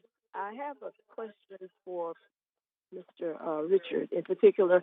You spoke earlier about your disappointment in our edge rushers and their misuse of their technique as far as rushing on one. one part of the opposition's shoulder. I can't exactly remember what you said, but you have a extra season. Could you get on staff? Who's going to tell them about that kind? Oh, you looking for a job? They make a lot more money than I'm getting paid right now. But no, I mean, come on, those things. Look, I was taught that in high school. Now, the biggest difference of being taught that in high school and developing that into athletic people. Like when I was in high school, I think I might have played against maybe 5 other guys that signed D1. I didn't play against elite talent. But it's frustrating to me because, look, I love what Perkins brings. But what we saw tonight was playing off pure athleticism and not using your technique and knowledge of the game. At some point, you got to understand that, I don't care if you're faster.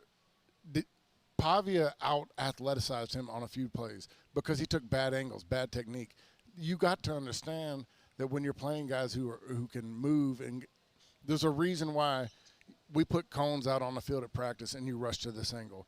You take these angles. You don't ever go skinny on a guy because he rounds out and you lose contain. The little things are what we're going to hear about, and I'm sure Brian Kelly's going to talk about Monday morning. We didn't do the little things, but this is year 4, and we've been talking about not doing the little things a lot. 40-35, Georgia leads Ole Miss. 7.5 minutes to go in regulation, and Ole Miss just got the kickoff, so they're going to start from their own 25-yard line. This has been a terrific college football game today. Keep you up to date. 499-9898 is the number to call on the Hooters hotline. Evan is in Hammond. Evan, welcome into the show. Hey, man, look, there's 50 million reasons to not fire Brian Kelly. A lot of money, and Scott Woodward's pride is on the line. But Joe Sloan, why is he still a coach on this team? This is the most anemic, boring offense I've seen in years on LSU's field. And aside from Trey'Dez Green, there's not a whole lot of bright spots. So get him out of there is my opinion.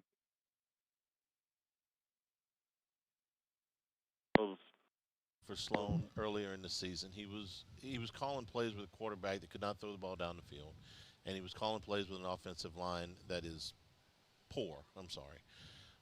Which was negating the running game. Where I lost all sympathy for him was at Ole Miss, where I came into the postgame frustrated because we're watching it. It's like they have vacated the middle, and you just won't run the ball.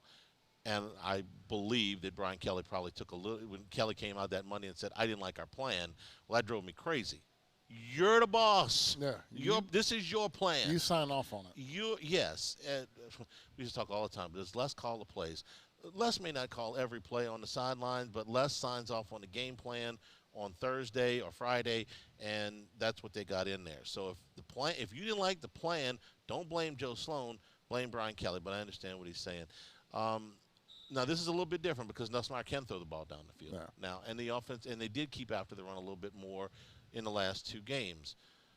But it's stale, man. It's stale. I go back to what I've been saying, the sequencing. Like, he just doesn't get in a rhythm. He never feels comfortable. It's almost like he's, I'm not saying gambling, but he never knows if he feels good about it. Like, it just goes, he doesn't get in a rhythm, get hot to where, like, I see what's coming. You know, when good offensive coordinators, they watch the game, they're sitting up there, they see the defense, they know what they're doing, they know what they're going to try to do, they know how they're going to combat them, and they start playing chess and moving guys in different directions. And I feel like, you know, we're just running a play and hoping it works. If you had a 4th and 3 from midfield late in the 4th quarter of a game and you had to go for it, what would you run? In my day or now? No, today. Today, I would probably spread everything out and get Trey'Dez one-on-one and try to high point a ball. Yeah, which is as good a play as I could think to call. What I was going to say is I don't really know what their absolute – they can do this no matter what you're running, no matter who it is. This is bread and butter. This is what you hang your hat on. What is that one thing for LSU's offense? And I don't know what it is. You came up with as good a play as I could come up with, which is get 14 in a one-on-one situation and let him go make a play. But there's nothing that that they do that you're like, that'll work. No. I am confident that that will work. We can run. It comes out in the script, and they're better. They were better in the script today than they have been. They have been absolutely terrible. When I say the script, first 15 plays of the game to open the game, they've been anemic. They've been one of the worst 10 teams in the country on first drives this year. Well, today they actually got down and got a field goal. I thought it was an 11-play drive. I thought that was First better. play of the game was a negative run, I believe. It was, but then after that, they picked up a couple of first downs. They got into Vanderbilt territory. I'm watching Arkansas right here. Got into Vanderbilt territory. Eventually got a field goal out of it. Okay, well, that was better. Not great, but better. What do you do well? Okay, what are we going to put in here? What do we got on the spaceship that's good? That's one of my favorite ones. You know, what do we have that we know works? There's and it's in short supply. Because we there's nothing in a 3rd and 3 situation that we feel like we can run this play and run the ball and get it. You get into the passing situation, we're not confident we can protect to where he can get time to get rid of the ball. We're not always confident that he's going to make the right decision and throw to the right person. There's just so many ifs right now. 499-9898 is the number on the Hooters hotline. Cajun Curveball is in Hammond. Cajun Curveball, welcome into the show. How you doing, guys? Look, I'm gonna be brutal. I'm gonna be cordial about it. And I wanna hear what y'all got to say. But I got to go on a little mini Henny rant right here. All right. We look soft today. If it was up to me, Brian Kelly, Sloan, Brad Davis would be left in Nashville to take a Spirit Airlines flight home. All right? It's just ridiculous. The play calling, awful. Everything to the outside. I mean, you paid this guy $100 million. $100 million for this. And if it wasn't for Jaden Daniels, I don't know what the other seasons would look like. It would look way worse than this. I mean, it's unbelievable. And at first, I was mad at Nuss, but I'm actually going to pull that back and give him some grace today because this O-line is horrific. I'm 150 pounds soaking wet, maybe, and I swear I could block better than some of those guys. I'm sick and tired of seeing the back of people's jerseys. They got run over a few times today. No, I agree with him. I mean, Jaden Daniels has saved Brian Kelly's tenure at LSU. He brought Jaden Daniels in, and he brought an offensive coordinator, Mike Denbrock, that got the best out of Jaden Daniels. I can't just say he fell backwards into Jaden Daniels. He went out and got that kid. That was not somebody that was on anybody's radar. Okay, when they signed Jaden Daniels, I was like, wait a minute, that's the Arizona State kid. Yeah. I didn't hear about him coming here. So that came from out of left field. He went out, he scouted that guy, he found him, he brought him in here, he put him in a situation where he could develop his talents. So he gets credit for Jaden Daniels. But I would love to do a deep dive because Jaden Daniels is excellent, and I'll give you all the credit for it. You went out and got him. You brought him here. You put him in the situation. But when I always go back to when people talk about the rushing stats and what they've done over the last 4 years. And, well, they were 8th in the league his first year, and 2nd in the league, and in 23. That's the outlier. The rest of it's bad. Yeah. And then I'd like to go back and be like, okay, let's look at design runs versus Jaden Daniels being Jaden Daniels. I mean, Jaden Daniels, I remember talking to people about this offensive line back then and how everybody's like, oh, no sacks. They haven't given up any sacks. And then I go back and watch the game. I'm like, that's because Jaden Daniels is really good at escaping. Like, he scrambles and he moves and he takes off. And he takes at 3rd and 11 with no protection, nobody open, and he goes 70 yards for a touchdown. I mean, the amount of plays that he made that I think eased this transition, and now you got a Nussmeier who is not athletic at all. And when he struggles, you see the deficits, and you're starting to wonder, okay, what about play calling? Well, you know, when you don't have a guy that can improvise and go make a play on his own, all of it comes to light. I've got a lot of confidence that if this season finishes the way that it looks like it's going to finish, and by that I mean out of the playoffs, that there would be significant changes on the staff. And probably not Kelly, but on the staff. But they've done that before. Here's the difference. I think people are going to view it with a lot more skepticism than they did the last time. They're going to say, our friend Scott Rabelais wrote a column. He says it's like the whack-a-mole. Every time you find, the first year it was Polian in the special team. So whack, the arcade game. You whack the mole and the mole goes down, but another mole pops up. Well, and it was House. Okay, well, whack. Okay, got to get rid of him. Okay, now it's Sloan. All right, whack. We're gonna get rid of that guy if they do, and then it's going to be, well, then what else is going to pop up? Brian, what else is it that you need to win here? Because they have tried very hard, it would seem to me, to give you everything that you need, and you are still not winning the games that you are supposed to win. That's the biggest knock on Brian Kelly to me. I mean, like I said, there's things he's done that I agree with, and I think he did well. Placing a staff together has not been it. He is always a piece away. We're always talking about everything's good except. Next year, everything was good except.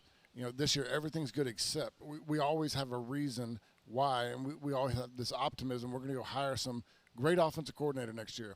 What's the next whack-a-mole to your story? Yeah. I give Rabelais credit for that one. It was very, I like the analogy. All right, I'll give you two scores, and then we'll go back to the phone lines after a break. 40-35, Georgia leads it.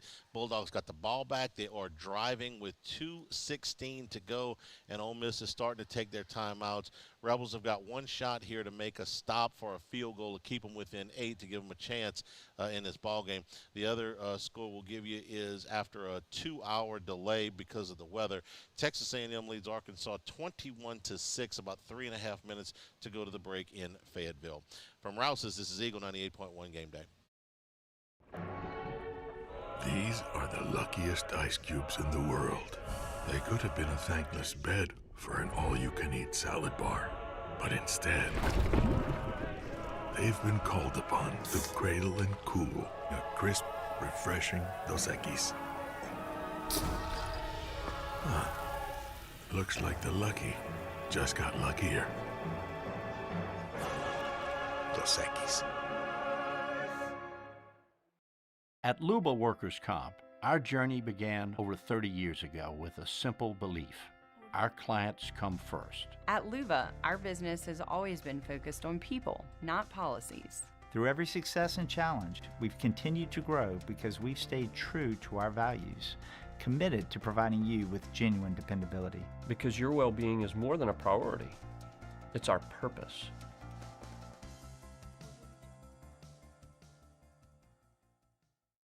At Bayou Automotive, we believe in a sales process that puts you first. We want you to experience an easy purchase with clear pricing and great service. Let Bayou Ford and Bayou Chrysler Dodge Jeep Ram be your trusted partners in finding your perfect vehicle. The crew at Bayou Automotive is going to do right by you.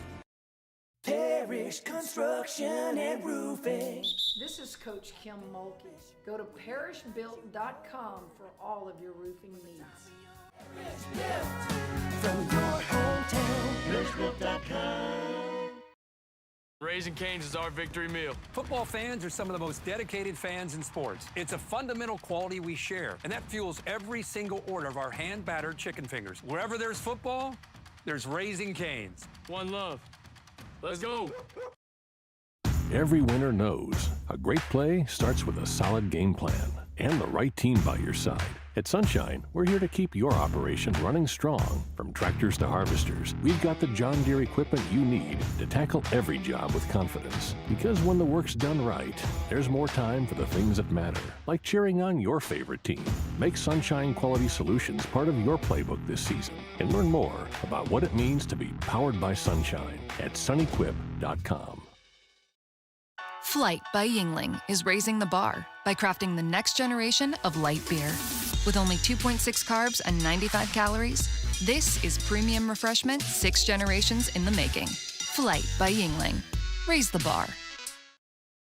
In South Louisiana, you can always count on good people coming together to help our children.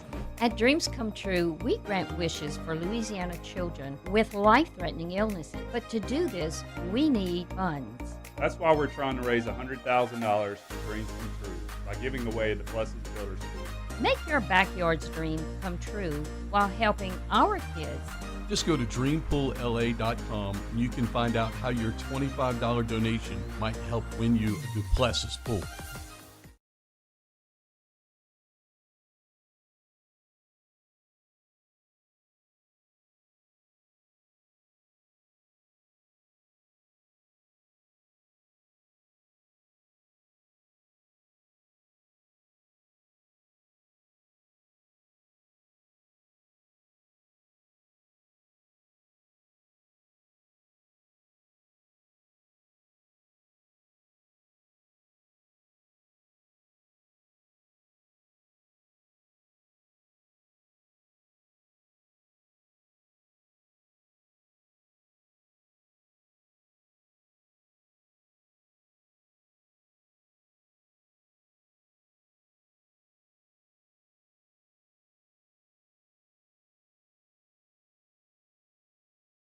98.1.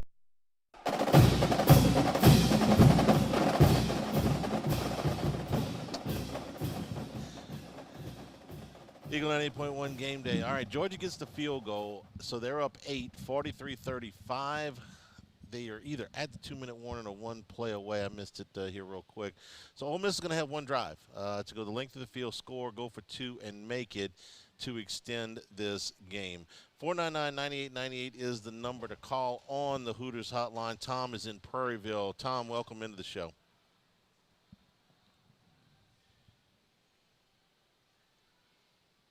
Now change from what went wrong today to it's time to get rid of BK and the staff.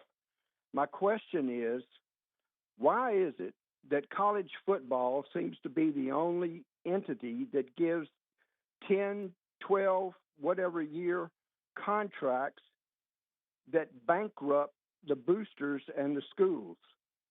You look at the NFL or the Major League Baseball, the NBA, they don't have any problem firing coaches every year, and they're not doling out 50, 60, 70, 80 million dollars to fire a coach. Sean Payton is a good example. He went over to Denver. They didn't give him a 10-year no-cut guaranteed contract. He's there. He got a contract for 5 years. Why is it that college football is killing itself with these contracts that are just totally unreasonable? I'll hang up and listen. Thank you. Tom, I wish I had a good answer for you. The only thing I could think of is in the NFL, on an average year, how many jobs would you say are open? In a 5 to given 8? year? 5 to 8, yeah. I would say, 25% of the league every year. There's 32 teams. Mm-hmm. Okay, so college football, you got 80 teams that'll make a splash, 70 teams maybe. There's a lot more competition, and it goes back to your point earlier is, athletic directors' jobs are based on pretty much football. Like, how does the football team do? So when they go out there and they go secure the money, they're going out there to try to, which doesn't necessarily always work, but a no miss. We got to go out there and we got to pay this guy. We got to do whatever we can to get him. But I completely agree with you. Like, I hate it. Like, I hate these $60, $70 million buyouts. It's stupid. To me, it gives you no motivation. But until you get your top 40 teams and your ADs all get together, hey, we're not doing this crap anymore. Someone's always going to be, I can't say a nice word there. Someone's always going to go out there and dangle that out there to get whoever they want. Yeah. So I'll give you a couple of reasons. What was Dennis Allen's buyout when the Saints fired him last year? I don't know. What was Brian Callahan's buyout when the Titans fired him last week?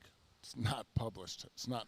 That's right. Knowledge. And because not only is it not published, but when it happens, the freight is picked up by the billionaire owner, who nobody cares how much money they lost. Okay, I don't know how much money the Saints paid Dennis Allen or the Titans paid Callahan or whoever the next coach to get fired, McDaniel in Miami or whatever it is, because it doesn't matter to me. Okay, if Gail Benson's got to write a check for $20 million, I could care less. Yeah. But when the university has to do it, or you got to go, then it's public knowledge, and the money's got to come from somewhere. And it's not coming from one person. It's coming from people you depend on. Usually it's not, right. And it may end up being a deal where, well, now ticket prices have to go up or donations have to go up or any of these other things. So the first thing is it's not publicized in the NFL. But the other part of it, I've never been able to feel. Well, I know why, but I just don't agree with it, which is that these contracts are horrifically one-sided. And Nick Saban and Jimmy Sexton really did the first one. We watched that thing when he signed here, and it was $1.2 million. And I can't tell you the shockwaves that it sent through Baton Rouge when they found out that they were paying a football coach over $1 million. It was absolute blasphemy, okay? But when you dug into the contract and you saw just how one-sided it was, which was that the fear from the day he hit campus was that Saban was going to be in the NFL at any time, which eventually, of course, he was, but that if he left, he didn't owe LSU any money. But if LSU fired him, they owed him all the money. And it worked so well because LSU, which had been a sleeping giant for so long, won their first national championship in 45 years. And Jimmy Sexton caught fire, and he started getting all kind of clients, and he put this in every one. And now he dominates the industry. He's not the only one, but everybody else picked up on this stuff, okay? Do you know how many people do things now the way Nick Saban did them when he got to Baton Rouge? I'm talking about my assistant coaches don't talk to the media. That wasn't a thing until he got here. Yeah. Not very many places. There's some places, but not very many places. The contract that he got, that wasn't a thing very many places. And any of another, gosh, I can't tell you how many. We're closing practice. Practice was open. I went to every practice of Jerry DiNardo's tenure from start to finish until about the last 5 weeks when he finally got aggravated and closed it down. Saban closed everything. He changed the whole landscape. And because Sexton had orchestrated that whole thing and because it had worked, they used it as a blueprint. And now it's like that. And you can't, just like we gave the example earlier with Cignetti. Indiana's finally hired a coach that can win. And Clark Lee made himself some money today. Now, you may not find out about his because of private school, but they found out the pressure to win is so dramatic, and it's so damn one-sided. 499-9898 is the number to call in the Hooters hotline. Cookie is in Baton Rouge. Cookie, welcome into the show. Charles, Rich. It is it's another day that we talk about football. And Rich can probably speak to this more than I can because he played for one of these coaches. But from what I'm seeing and what I'm watching in the last 20-plus years of football is you have 3 coaches at LSU. You have Les Miles, who had all the talent in the world, recruited great, not a great people person, but everybody kind of got along with him because he won. But his players absolutely ran through a wall for him.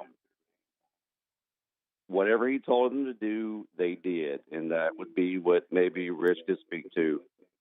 You look at Coach O, ultimate motivator, great recruiter, all players ran through a wall for him. Coach, what I need to do to win the game, do this, ran through a wall, I will do it, Coach. In the last 3 to 4 years, you don't see players that just commit to the program. And I love Nuss. Nuss, a great, great kid, committed to the program. I'm going to win. He's played through injury this year. He's done what he could to win. But just a totality of the players, you just don't see the commitment to run through a wall, the motivation tactic that a head coach has with the players he has. We've been the most talented program outside of Alabama maybe in the last 20 years. You just don't see in the last 3 to 4 years the commitment to run through a wall to win at all costs. And I think that is a top to bottom issue. And I don't see it with Brian Kelly. We've got the talent. We're going to win regardless of who the coach is. And you saw it with prior head coaches. Hey, Nick won, Coach O won, Les won.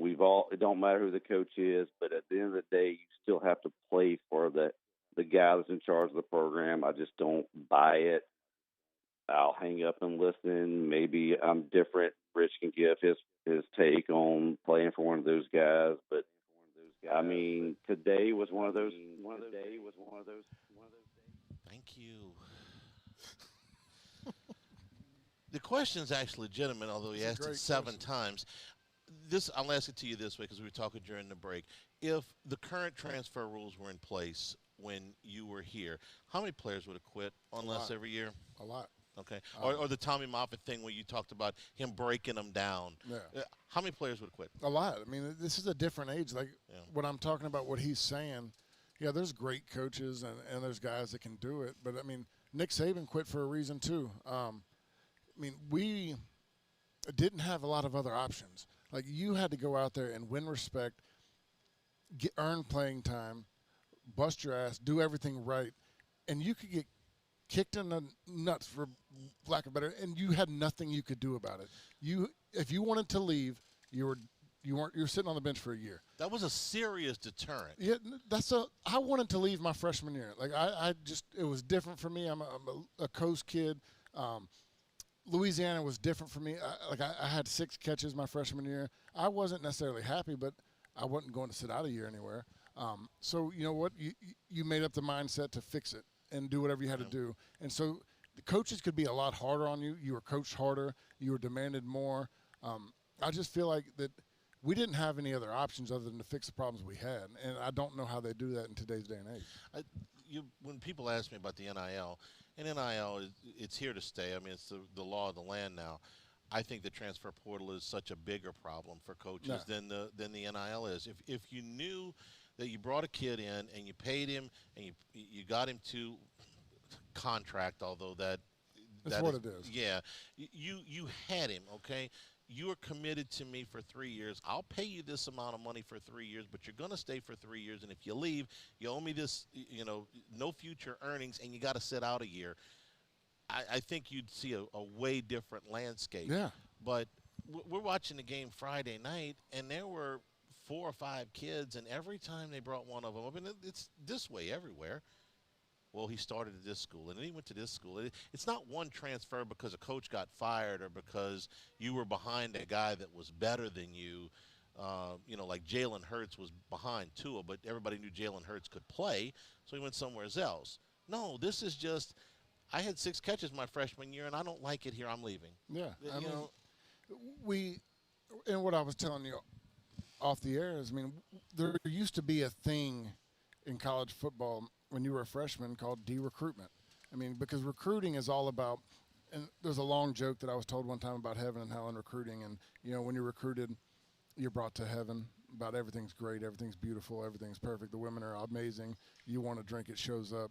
And then when you get to campus, you see nothing but flames and fire and the devil, and everything's miserable. You're just told how terrible a person you are. And it's something that you had to earn respect. You had to go out there and bust your butt, beat everybody up, do the right things, and get to that level to where the coaches respected you. And now I feel like coaches walk on tiptoes around a lot of people, and the staff walks around tiptoes like, hey, this is a 5-star freshman. We don't want to offend him. We don't want to make him mad. What was the punchline? I would have told it if I could remember. Okay. Yeah. 499-9890 is the number to call in the Hooters hotline. It's Ziegel 98.1 Game Day. Spencer Callahan is the one to see. Call 387-2323. LA 21-126-81. Offices in Baton Rouge. Eagle 98.1 WDGL and HC1 Baton Rouge. Today, we are shaping tomorrow. We are researching how extreme stress impacts the immune system, from trauma victims to athletes and even astronauts. Our work is leading the way in sepsis treatment, saving countless lives. We're unlocking the mind with music in exciting new ways. Our Lady of the Lake Health and LSU are improving the health of our state. That's the impact of champions. Imagine the impact we'll have on the future. Together, we roar. Need security services you can count on? With Veteran Security Services, you're always protected. Locally owned and proudly serving the Gulf Coast, they're not some big national firm chasing profits. They're neighbors protecting neighbors. From petrochemical plants and healthcare facilities to port and maritime operations, Veteran Security delivers reliable protection you can trust. Choose community. Choose confidence. Choose Veteran Security Services. Visit veteransecurityfirm.com. When it comes to choosing energy for your family and your home, make the smart choice with natural gas. You can count on efficient and affordable natural gas to keep you comfortable and reduce your environmental impact to help protect our planet. Together, we're fueling our energy future. Atmos Energy. Baton Rouge's home for real rock. It's Eagle 98.1. Foo Fighters. Led Zeppelin. AC/DC. Pearl Jam. And the flagship home for LSU sports. Take us anywhere with the Eagle 98.1 app. Eagle 98.1 is the rock station. At Luba Workers' Comp, our journey began over 30 years ago with a simple belief. Our clients come first. At Luba, our business has always been focused on people, not policies. Through every success and challenge, we've continued to grow because we've stayed true to our values, committed to providing you with genuine dependability. Because your well-being is more than a priority. It's our purpose.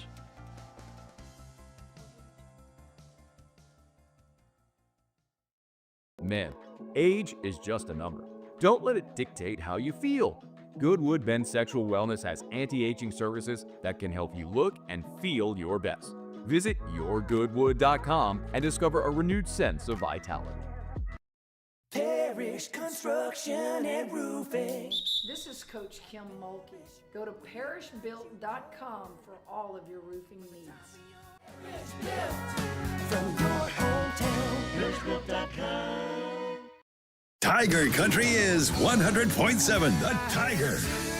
In the car on 100.7 FM or on the 100.7 The Tiger app. 90s country and beyond. 100.7 The Tiger.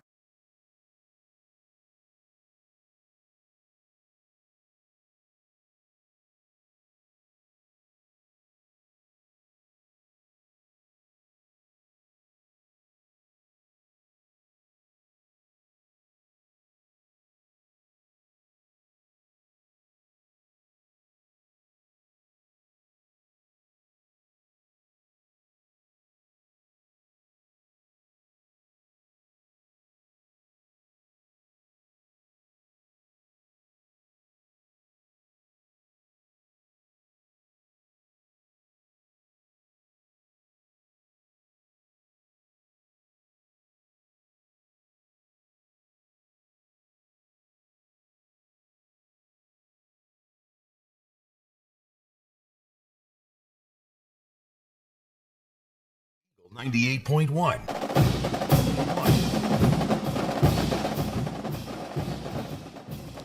All right, a couple of score updates. We'll go back to the phone lines. 499-9898 is the number on the Hooters hotline. Georgia hangs on 43-35 in a very entertaining game in Athens today. First loss of the season for Ole Miss. And A&M had jumped out to a 21-6 lead, but Arkansas with a pair of touchdowns here in the latter stages of the second quarter, including a touchdown with 2 seconds to go. Taylon Green, he was rolling around out there. The play started, I believe, with 11 seconds on the game clock, and he scrambled around like to where it was like, get rid of it. I'm looking for Demetrius Byrd and Matt Flynn. It's like, how much time's left? How much time you got? And they scored with 2 seconds to go to make it 21-20 A&M at the half. 499-9898 is the number to call. Carla is next. Carla, welcome into the show. Hey, guys.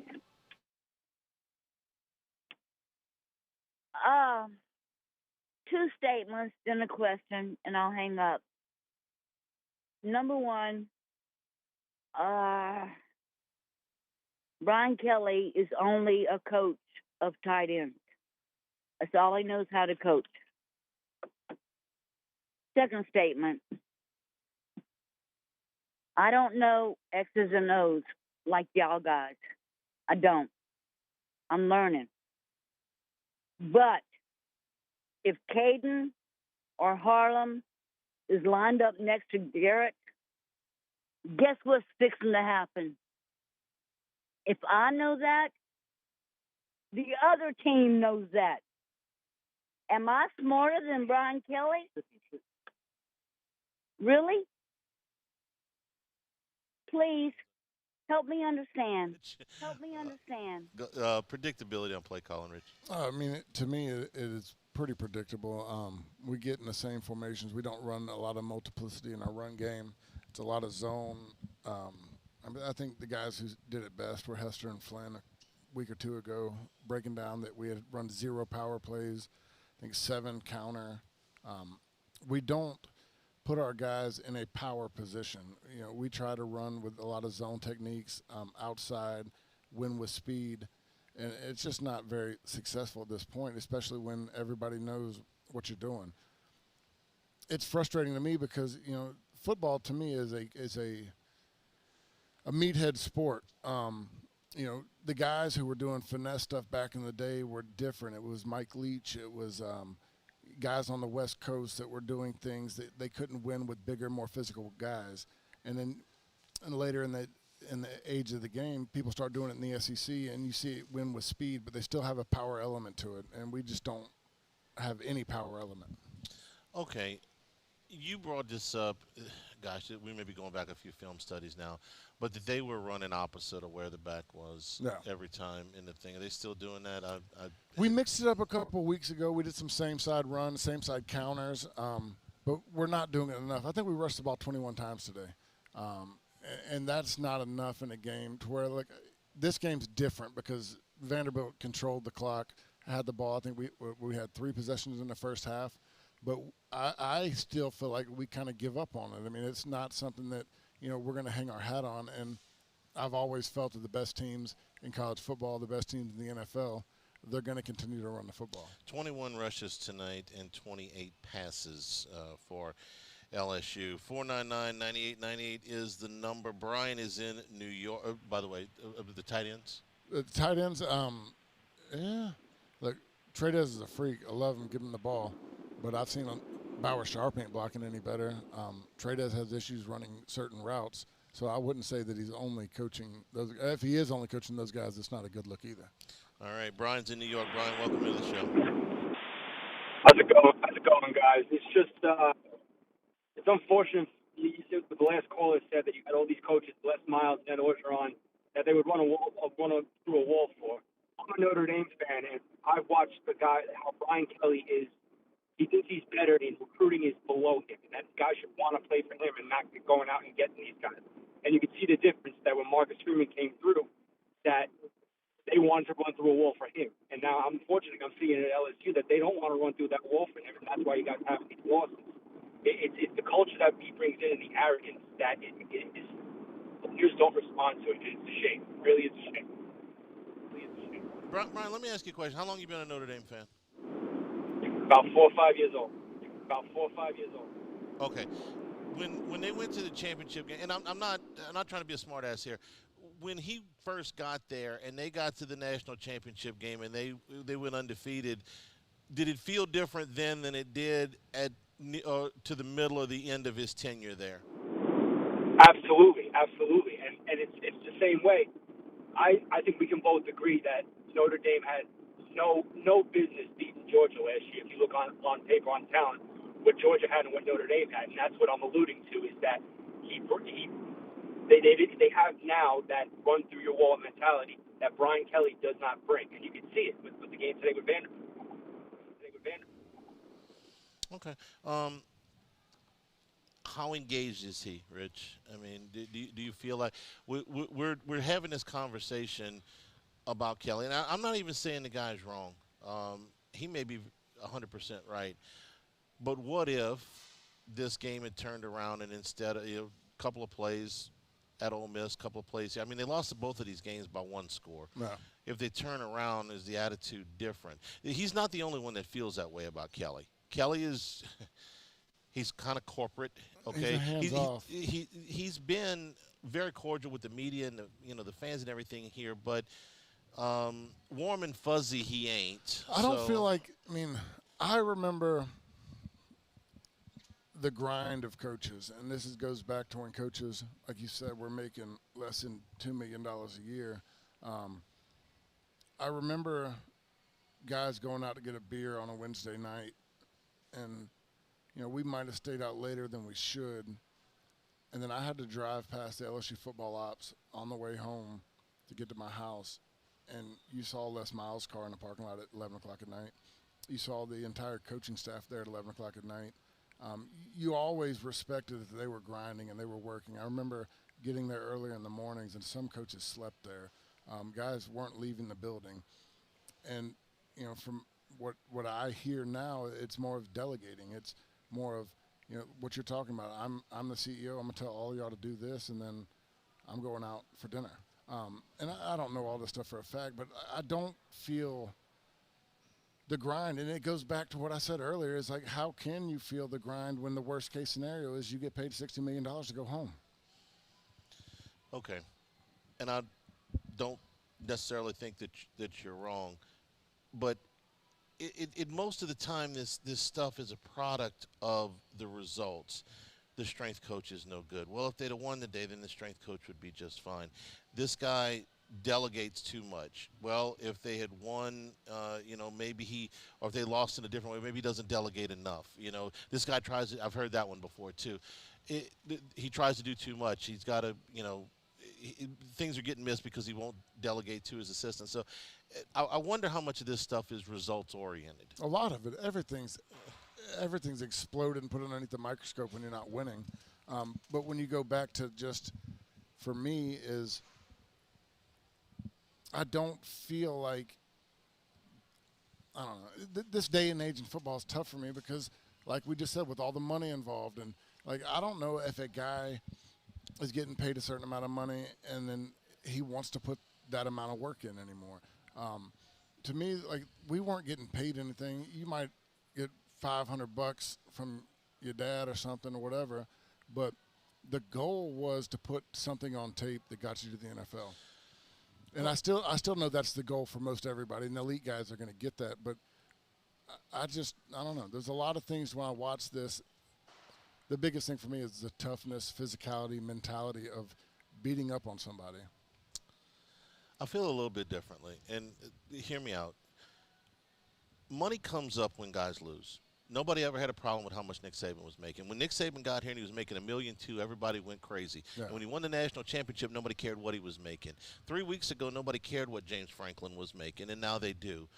And the same thing is true. Maybe the $100 million, it's a nice round number, offended some people. And, yes, the coaches make more than teachers and policemen and firefighters and all of these, other professions that are, more necessary to the fabric than coaching a football team. But none of it's a problem if you're winning. I'm not talking about the coach's money. What I was just talking about is when you get an 18-year-old that has nothing, hasn't done anything to, doesn't have – he walks on campus with a bank account with $80 in his pocket, and now you give that freshman – that hasn't earned anything. He beat up on a lot of high school kids, and you gave him $500,000 to show up. And that's offensive to a lot of people. But let me ask you, how many people are concerned about what Fernando Mendoza at Indiana is making right now? Yeah. But because they're winning, they're winning at a terrific pace. Julian Sayin, who is the quarterback at Ohio State, who was committed to Alabama when Nick Saban was the coach there, and when Saban retired, he switched over to Ohio State. I don't know what he's making, but I know it ain't small. And they're number one in the country, and he's coming along, and nobody cares what he's making, okay? Well, I think everybody's different, and that's the biggest disparity. We don't know these guys, the way they think, the way they train, the way they go home at night. Do they watch film or do they go to the bar? Are they breaking down stuff early in the morning? Or are they sleeping in? We don't. None of us know that. I don't hang out with any of these kids. But there's certain people, like, I'm not going to say Julian Sayin, but there's certain people that are paid a lot, and they still have a different mindset. And that's different to everybody in every different place, but I don't think it makes it easy for the majority. Somewhere in Nashville, our counterparts are doing the Vanderbilt postgame show. They're probably done by now because they're not as sick as we are. Yeah. But I promise you, not one time on their postgame today did it come up with Diego Pavia's making. No, when you're winning, nobody cares. When you're winning, nobody cares. 499-9898 is the number. Jules is in Abbeville. Jules, welcome into the show. Where in the world is Pavia? San Diego. Y'all hit on everything. Kelly on down. what's going to happen when we lose the next two. Richard, this is a different time and place from where you were and from where I was. And the NFL used to pay rookies a lot of money, and then they finally decided that was stupid, and they put in this rookie pay grade. So maybe that's what they have to do with the NFL, with the college game. But no, you know who decided that, right? Who? Who decided? Who decided that the veterans should make more than the rookies, and who had the power to get it done? The players' union. The players' union. The players' union. That's exactly right. Okay, ain't no players' union. Well, that goes back to like all the guys when we were talking about getting paid. It was get paid for what you've done, not get paid to get here. I mean, that was the biggest conversation I had with all my buddies, everybody that played. We all wanted this. We all wanted these guys to get money. We all felt we would deserve some money. But you don't get the money until you prove you can do it. There you have it. Richard Dixon just said no recruit has ever been paid to go to college football. I didn't say that. You didn't mean to say that. Didn't mean to say that. What else you got, Jules? I think we lost him. Okay. 499-9898 is the number to call. We're about to get into the 6:30 games. Good block of games tonight. Alabama and Tennessee going. Notre Dame and USC going. Auburn and Missouri going. Missouri's first road game of the season. We'll take a break here at Rouse's Eagle 98.1 Game Day. ED, low T, or simply seeking to optimize your health and performance? Goodwood Men's Sexual Wellness offers a range of discreet services to address your specific needs. We empower men to reclaim their health and confidence. Visit yourgoodwood.com. In South Louisiana, you can always count on good people coming together to help our children. At Dreams Come True, we grant wishes for Louisiana children with life-threatening illnesses. But to do this, we need funds. That's why we're trying to raise $100,000 for Dreams Come True by giving away the Blessed Children's School. Make your backyard's dream come true while helping our kids. Just go to dreampoolla.com and you can find out how your $25 donation might help win you a Duplessis pool.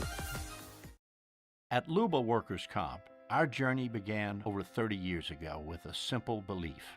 Our clients come first. At Luba, our business has always been focused on people, not policies. Through every success and challenge, we've continued to grow because we've stayed true to our values, committed to providing you with genuine dependability. Because your well-being is more than a priority.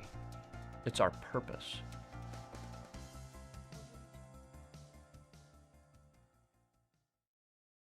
BRAC teamed up to reimagine your parks, and you imagined big. With your help, we went to work, creating 12 beautiful community parks across the parish. A family-sized water park, miles and miles of trails, and parks just for your dogs. There are more places to splash, to explore, to run wild, and even soar. You imagined, we delivered. Gold. BRAC, your #1 park system in the nation. Trust isn't given, it's earned by showing up, leading the way, and performing at your best when it matters most. Our Lady of the Lake sports medicine experts know what it takes to improve performance and build champions at every level. That's why LSU chose Our Lady of the Lake as its championship health partner, trusting Louisiana's best medical team to care for our state's best athletes. From championship athletes to everyday champions, trusted care starts here. I trust the lake. At Bayou Automotive, we believe in a sales process that puts you first. We want you to experience an easy purchase with clear pricing and great service. Let Bayou Ford and Bayou Chrysler Dodge Jeep Ram be your trusted partners in finding your perfect vehicle. The crew at Bayou Automotive is going to do right by you. These are the luckiest ice cubes in the world. They could have been a thankless bed for an all-you-can-eat salad bar. But instead, they've been called upon to cradle and cool a crisp, refreshing Dos Equis. Looks like the lucky just got luckier. Dos Equis.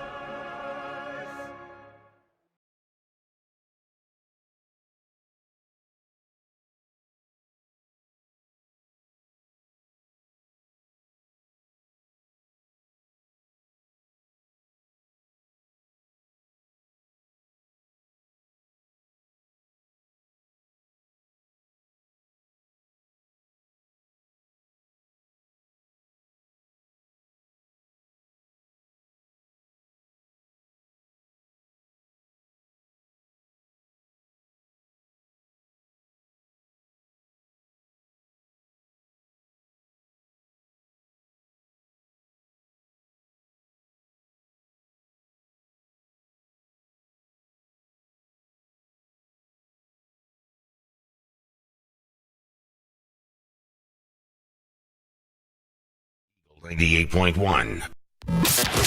Eagle 98.1 Game Day.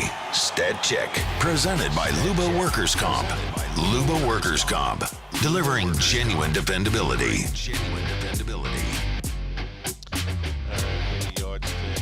Vanderbilt 20 first downs. LSU with 14. Total yards 399 for the Commodores, 325 for the Tigers. Passing yards 160 for Vanderbilt.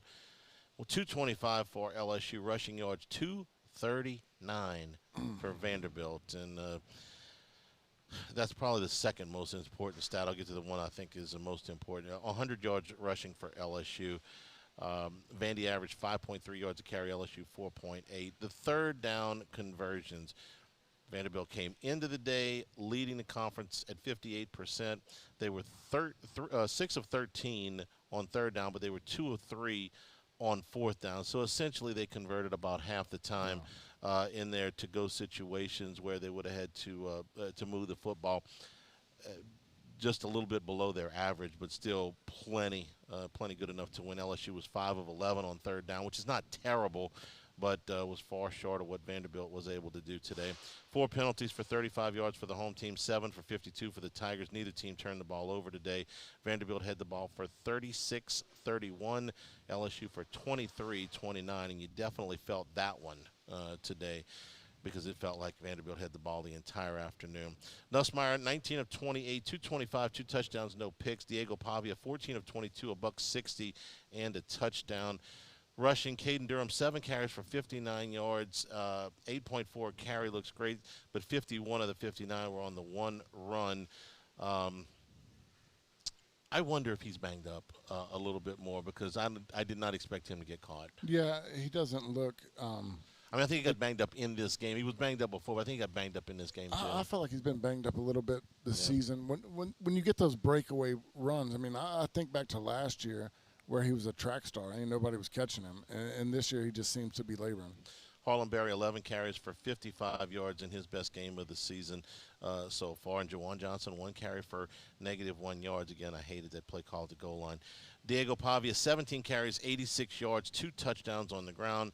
Michael Young, 5 for 82, 43 on that carry that basically put the ball game away late. Cedric Alexander, 14 carries, 45 yards. He had a touchdown before he left with an injury.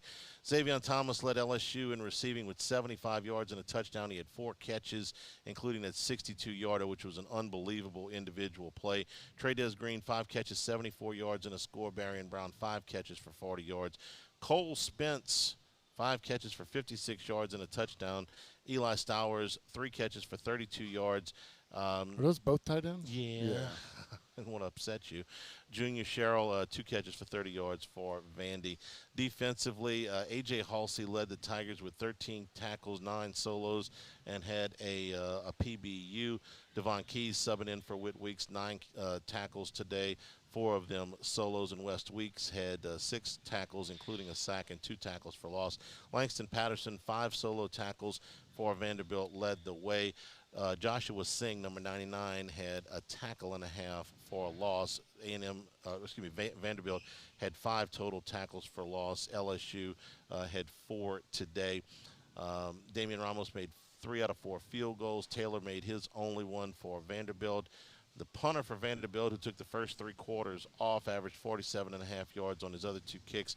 Chadwick, 46 yards on his other 2 kicks, and that is your stat check. They're up, started in the second half. A&M has opened with a touchdown, so it is now 27-20. The momentum that Arkansas took into the locker room seized back by the Aggies. Extra point to come that would put them up 8. We'll take a break, come back, get you up to date with everything that's going on in college football. This is Eagle 98.1 Game Day. Need security services you can count on? With Veteran Security Services, you're always protected. Locally owned and proudly serving the Gulf Coast, they're not some big national firm chasing profits. They're neighbors protecting neighbors. From petrochemical plants and healthcare facilities to port and maritime operations, Veteran Security delivers reliable protection you can trust. Choose community. Choose confidence. Choose Veteran Security Services. Visit veteransecurityfirm.com. Raising Cane's is our victory meal. Football fans are some of the most dedicated fans in sports. It's a fundamental quality we share, and that fuels every single order of our hand-battered chicken fingers. Wherever there's football, there's Raising Cane's. One love. Let's go. Parish Construction and Roofing. This is Coach Kim Mulkey. Go to parishbuilt.com for all of your roofing needs. From your hometown, parishbuilt.com. Hi, this is Beth Serena. Welcome to my pool.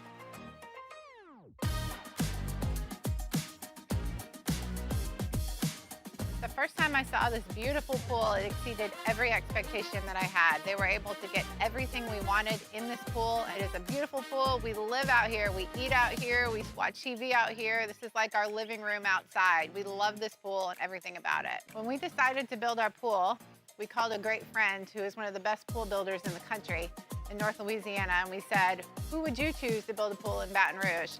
And without a hesitation, he told us Russell Pools. He said their history, tradition of great builds, great pools was unmatched. So of course, who did we call? Russell Pools. The advice I would give to anyone looking to build a pool is first call Russell Pools. They'll do an incredible job. It'll be incredibly organized. It'll be time efficient, and you will have your pool in no time.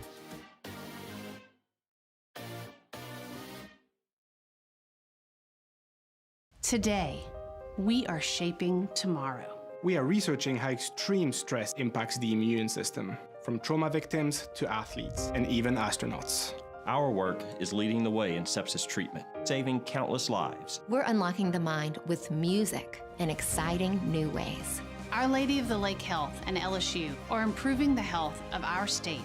That's the impact of champions. Imagine the impact we'll have on the future. Together, we roar. At Ochsner, we know healing is a team sport.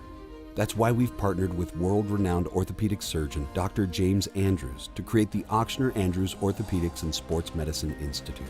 Whether you're a professional athlete or a weekend warrior, our team of specialists are dedicated to getting you back in the game.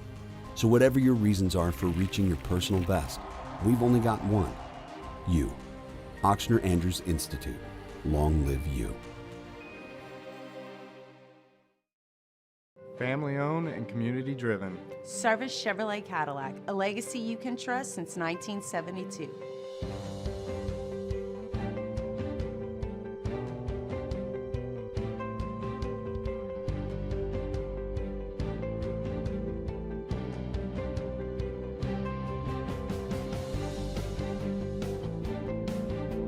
Service Chevrolet Cadillac, our family serving your family. For over 50 years.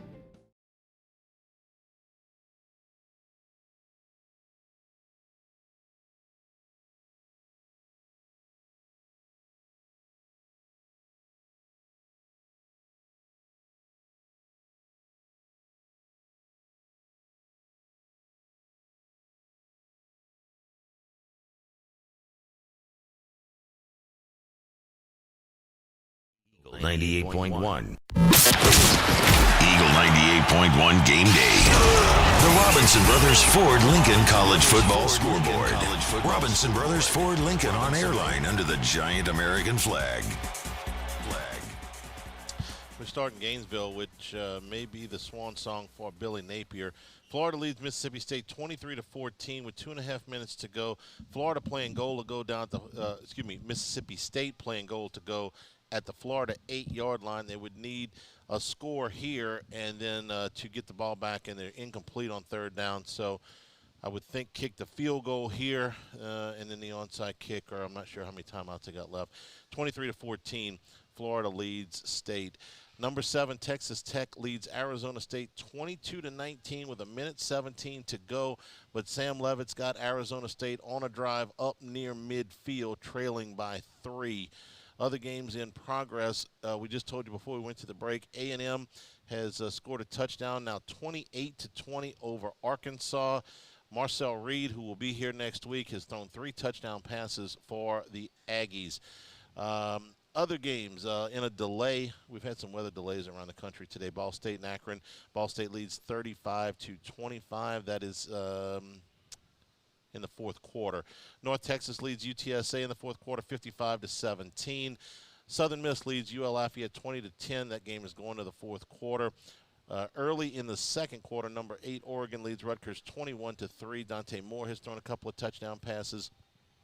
Number 18, Virginia, tied with Washington State at 7. That game is early in the second quarter.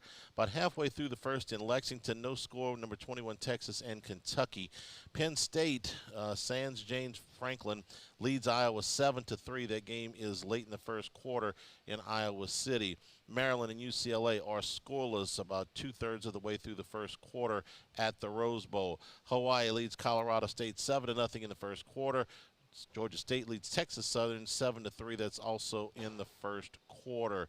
Games coming up here at the bottom of the hour. In fact, about to kick off right now. Number 11, Tennessee, and number 6, Alabama. Number 20, USC, and number 13, Notre Dame. Florida Atlantic at number 19, South Florida. Pitt is at Syracuse, 6:45 on the SEC Network. Number 16, Missouri at Auburn. 7 o'clock, the Holy War. Number 23, Utah. Number 15, BYU. That game is in Provo. 7 o'clock kick for number 24, Cincinnati at Oklahoma State. 8:45, Nevada's at New Mexico.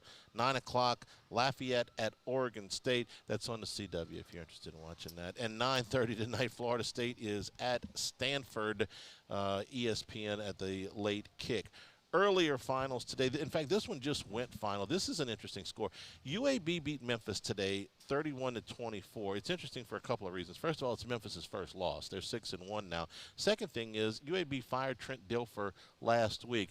The interim coach there is Alex Mortensen, the late Chris Mortensen, the longtime information man for ESPN. His son, the interim coach today, they get the win, UAB does, and hands Memphis their first loss of the season.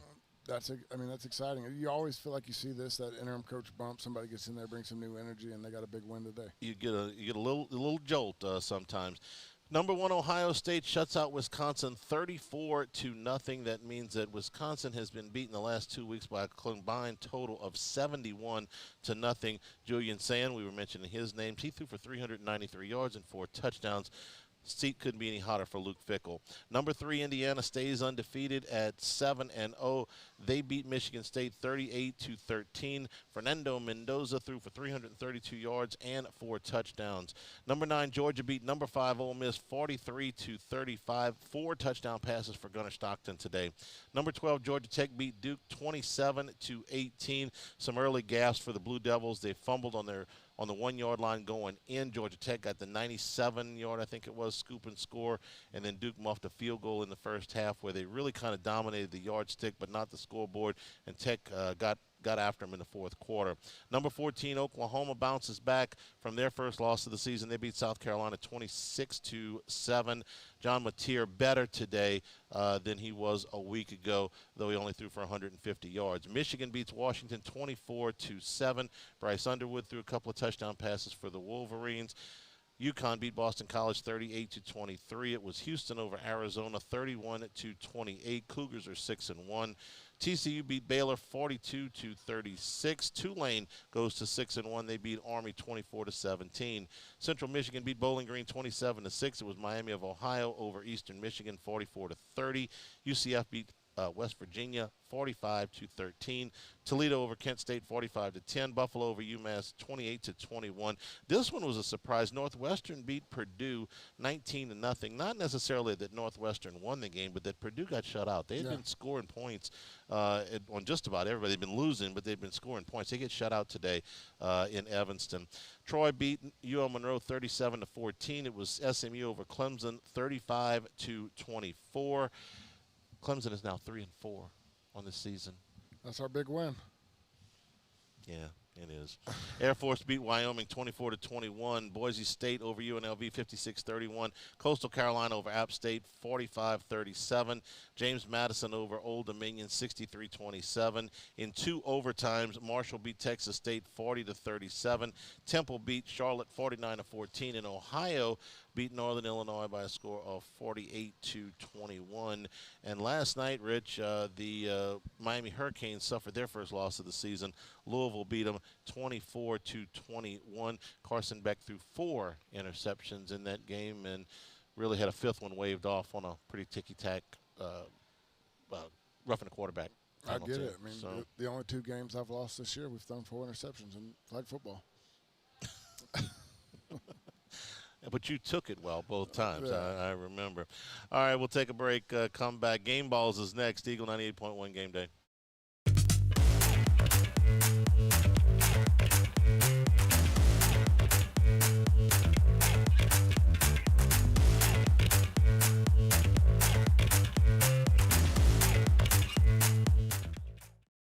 At Luba Workers Comp, our journey began over 30 years ago with a simple belief. Our clients come first. At Luba, our business has always been focused on people, not policies. Through every success and challenge, we've continued to grow because we've stayed true to our values, committed to providing you with genuine dependability. Because your well-being is more than a priority. It's our purpose.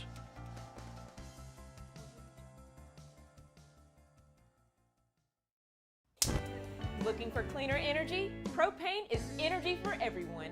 And when you're cooking with clean, affordable propane, you're cooking with gas. In the wintertime, nothing heats a home like Louisiana propane. And when you need hot water, propane's got you covered. Oh, and you won't regret that propane generator when the power goes out. I'm Miss Louisiana, Gabrielle McLeod, and to find more information and to find a propane dealer near you, visit louisianapropane.com. ED, low T, or simply seeking to optimize your health and performance? Goodwood Men's Sexual Wellness offers a range of discreet services to address your specific needs. We empower men to reclaim their health and confidence. Visit yourgoodwood.com. Every winner knows a great play starts with a solid game plan and the right team by your side. At Sunshine, we're here to keep your operation running strong. From tractors to harvesters, we've got the John Deere equipment you need to tackle every job with confidence. Because when the work's done right, there's more time for the things that matter, like cheering on your favorite team. Make Sunshine Quality Solutions part of your playbook this season and learn more about what it means to be powered by Sunshine at sunequip.com. Breck teamed up to reimagine your parks, and you imagined big. With your help, we went to work, creating 12 beautiful community parks across the parish. A family-sized water park, miles and miles of trails, and parks just for your dogs. There are more places to splash, to explore, to run wild, and even soar. You imagined, we delivered. Gold. Breck, your #1 park system in the nation. Supreme Jasmine is premium American-grown rice.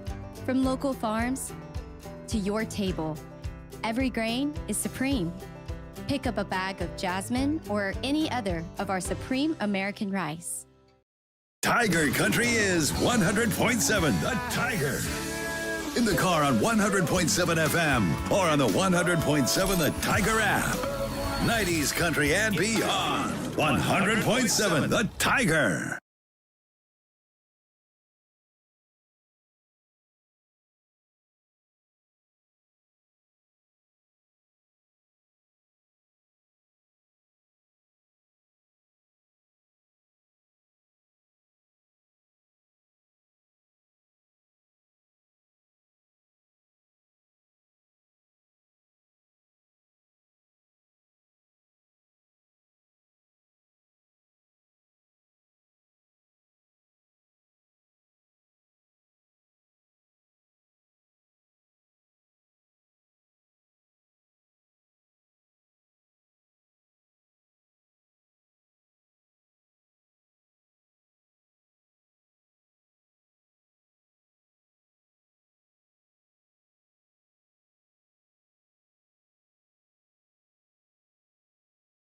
Eagle 98.1.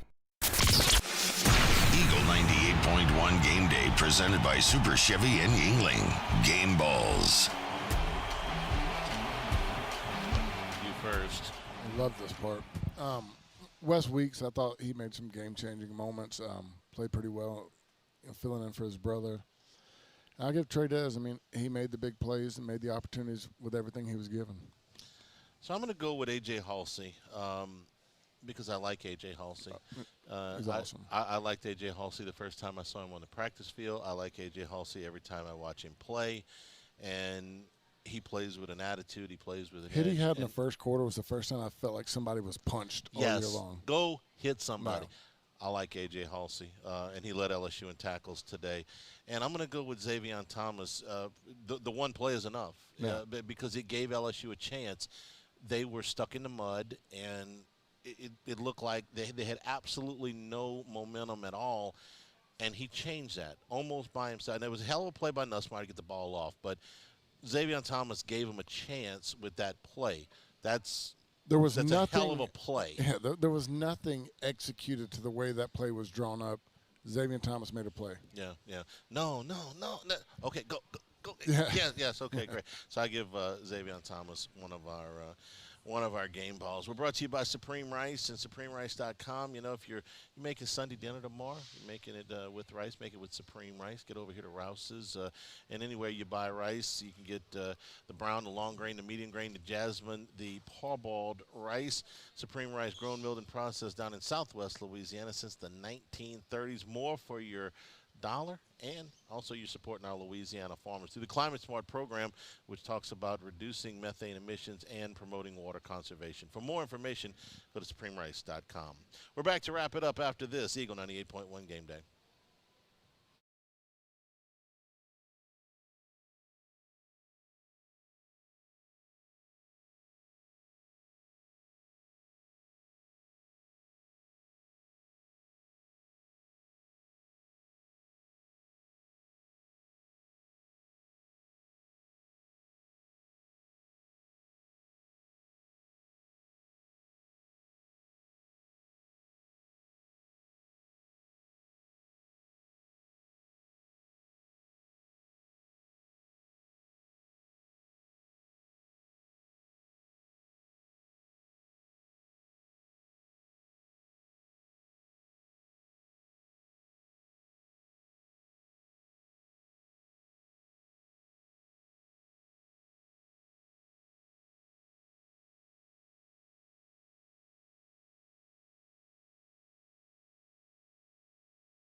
98.1.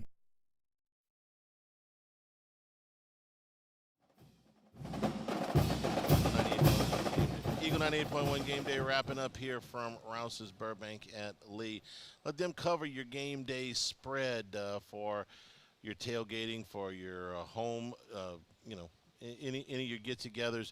You come over here to the left side of the grocery store. You get into all your beer, all your wine, all your spirits, the bakery, the chef's collection, the chop house, all your Louisiana seafood here at Rouse's. Never run out of ice. You're going into campus. It's an easy little drive from here at Burbank at Lee. We appreciate them hosting us every single week. This week it's post-game with the early start. Next week, we're watching A&M right now, 31-20, but Arkansas is on a drive. A&M with the lead, 5 minutes to go in the third quarter. We thought had LSU won today and A&M won today, the game day would have been a lock next week. LSU's lost, and now A&M, I got a feeling this is going to come down to it. I suspect that A&M will win this game, but Arkansas usually makes this interesting, so we'll see. You'd be happy with a touchdown here in the game, isn't you? Yeah, that would be fine.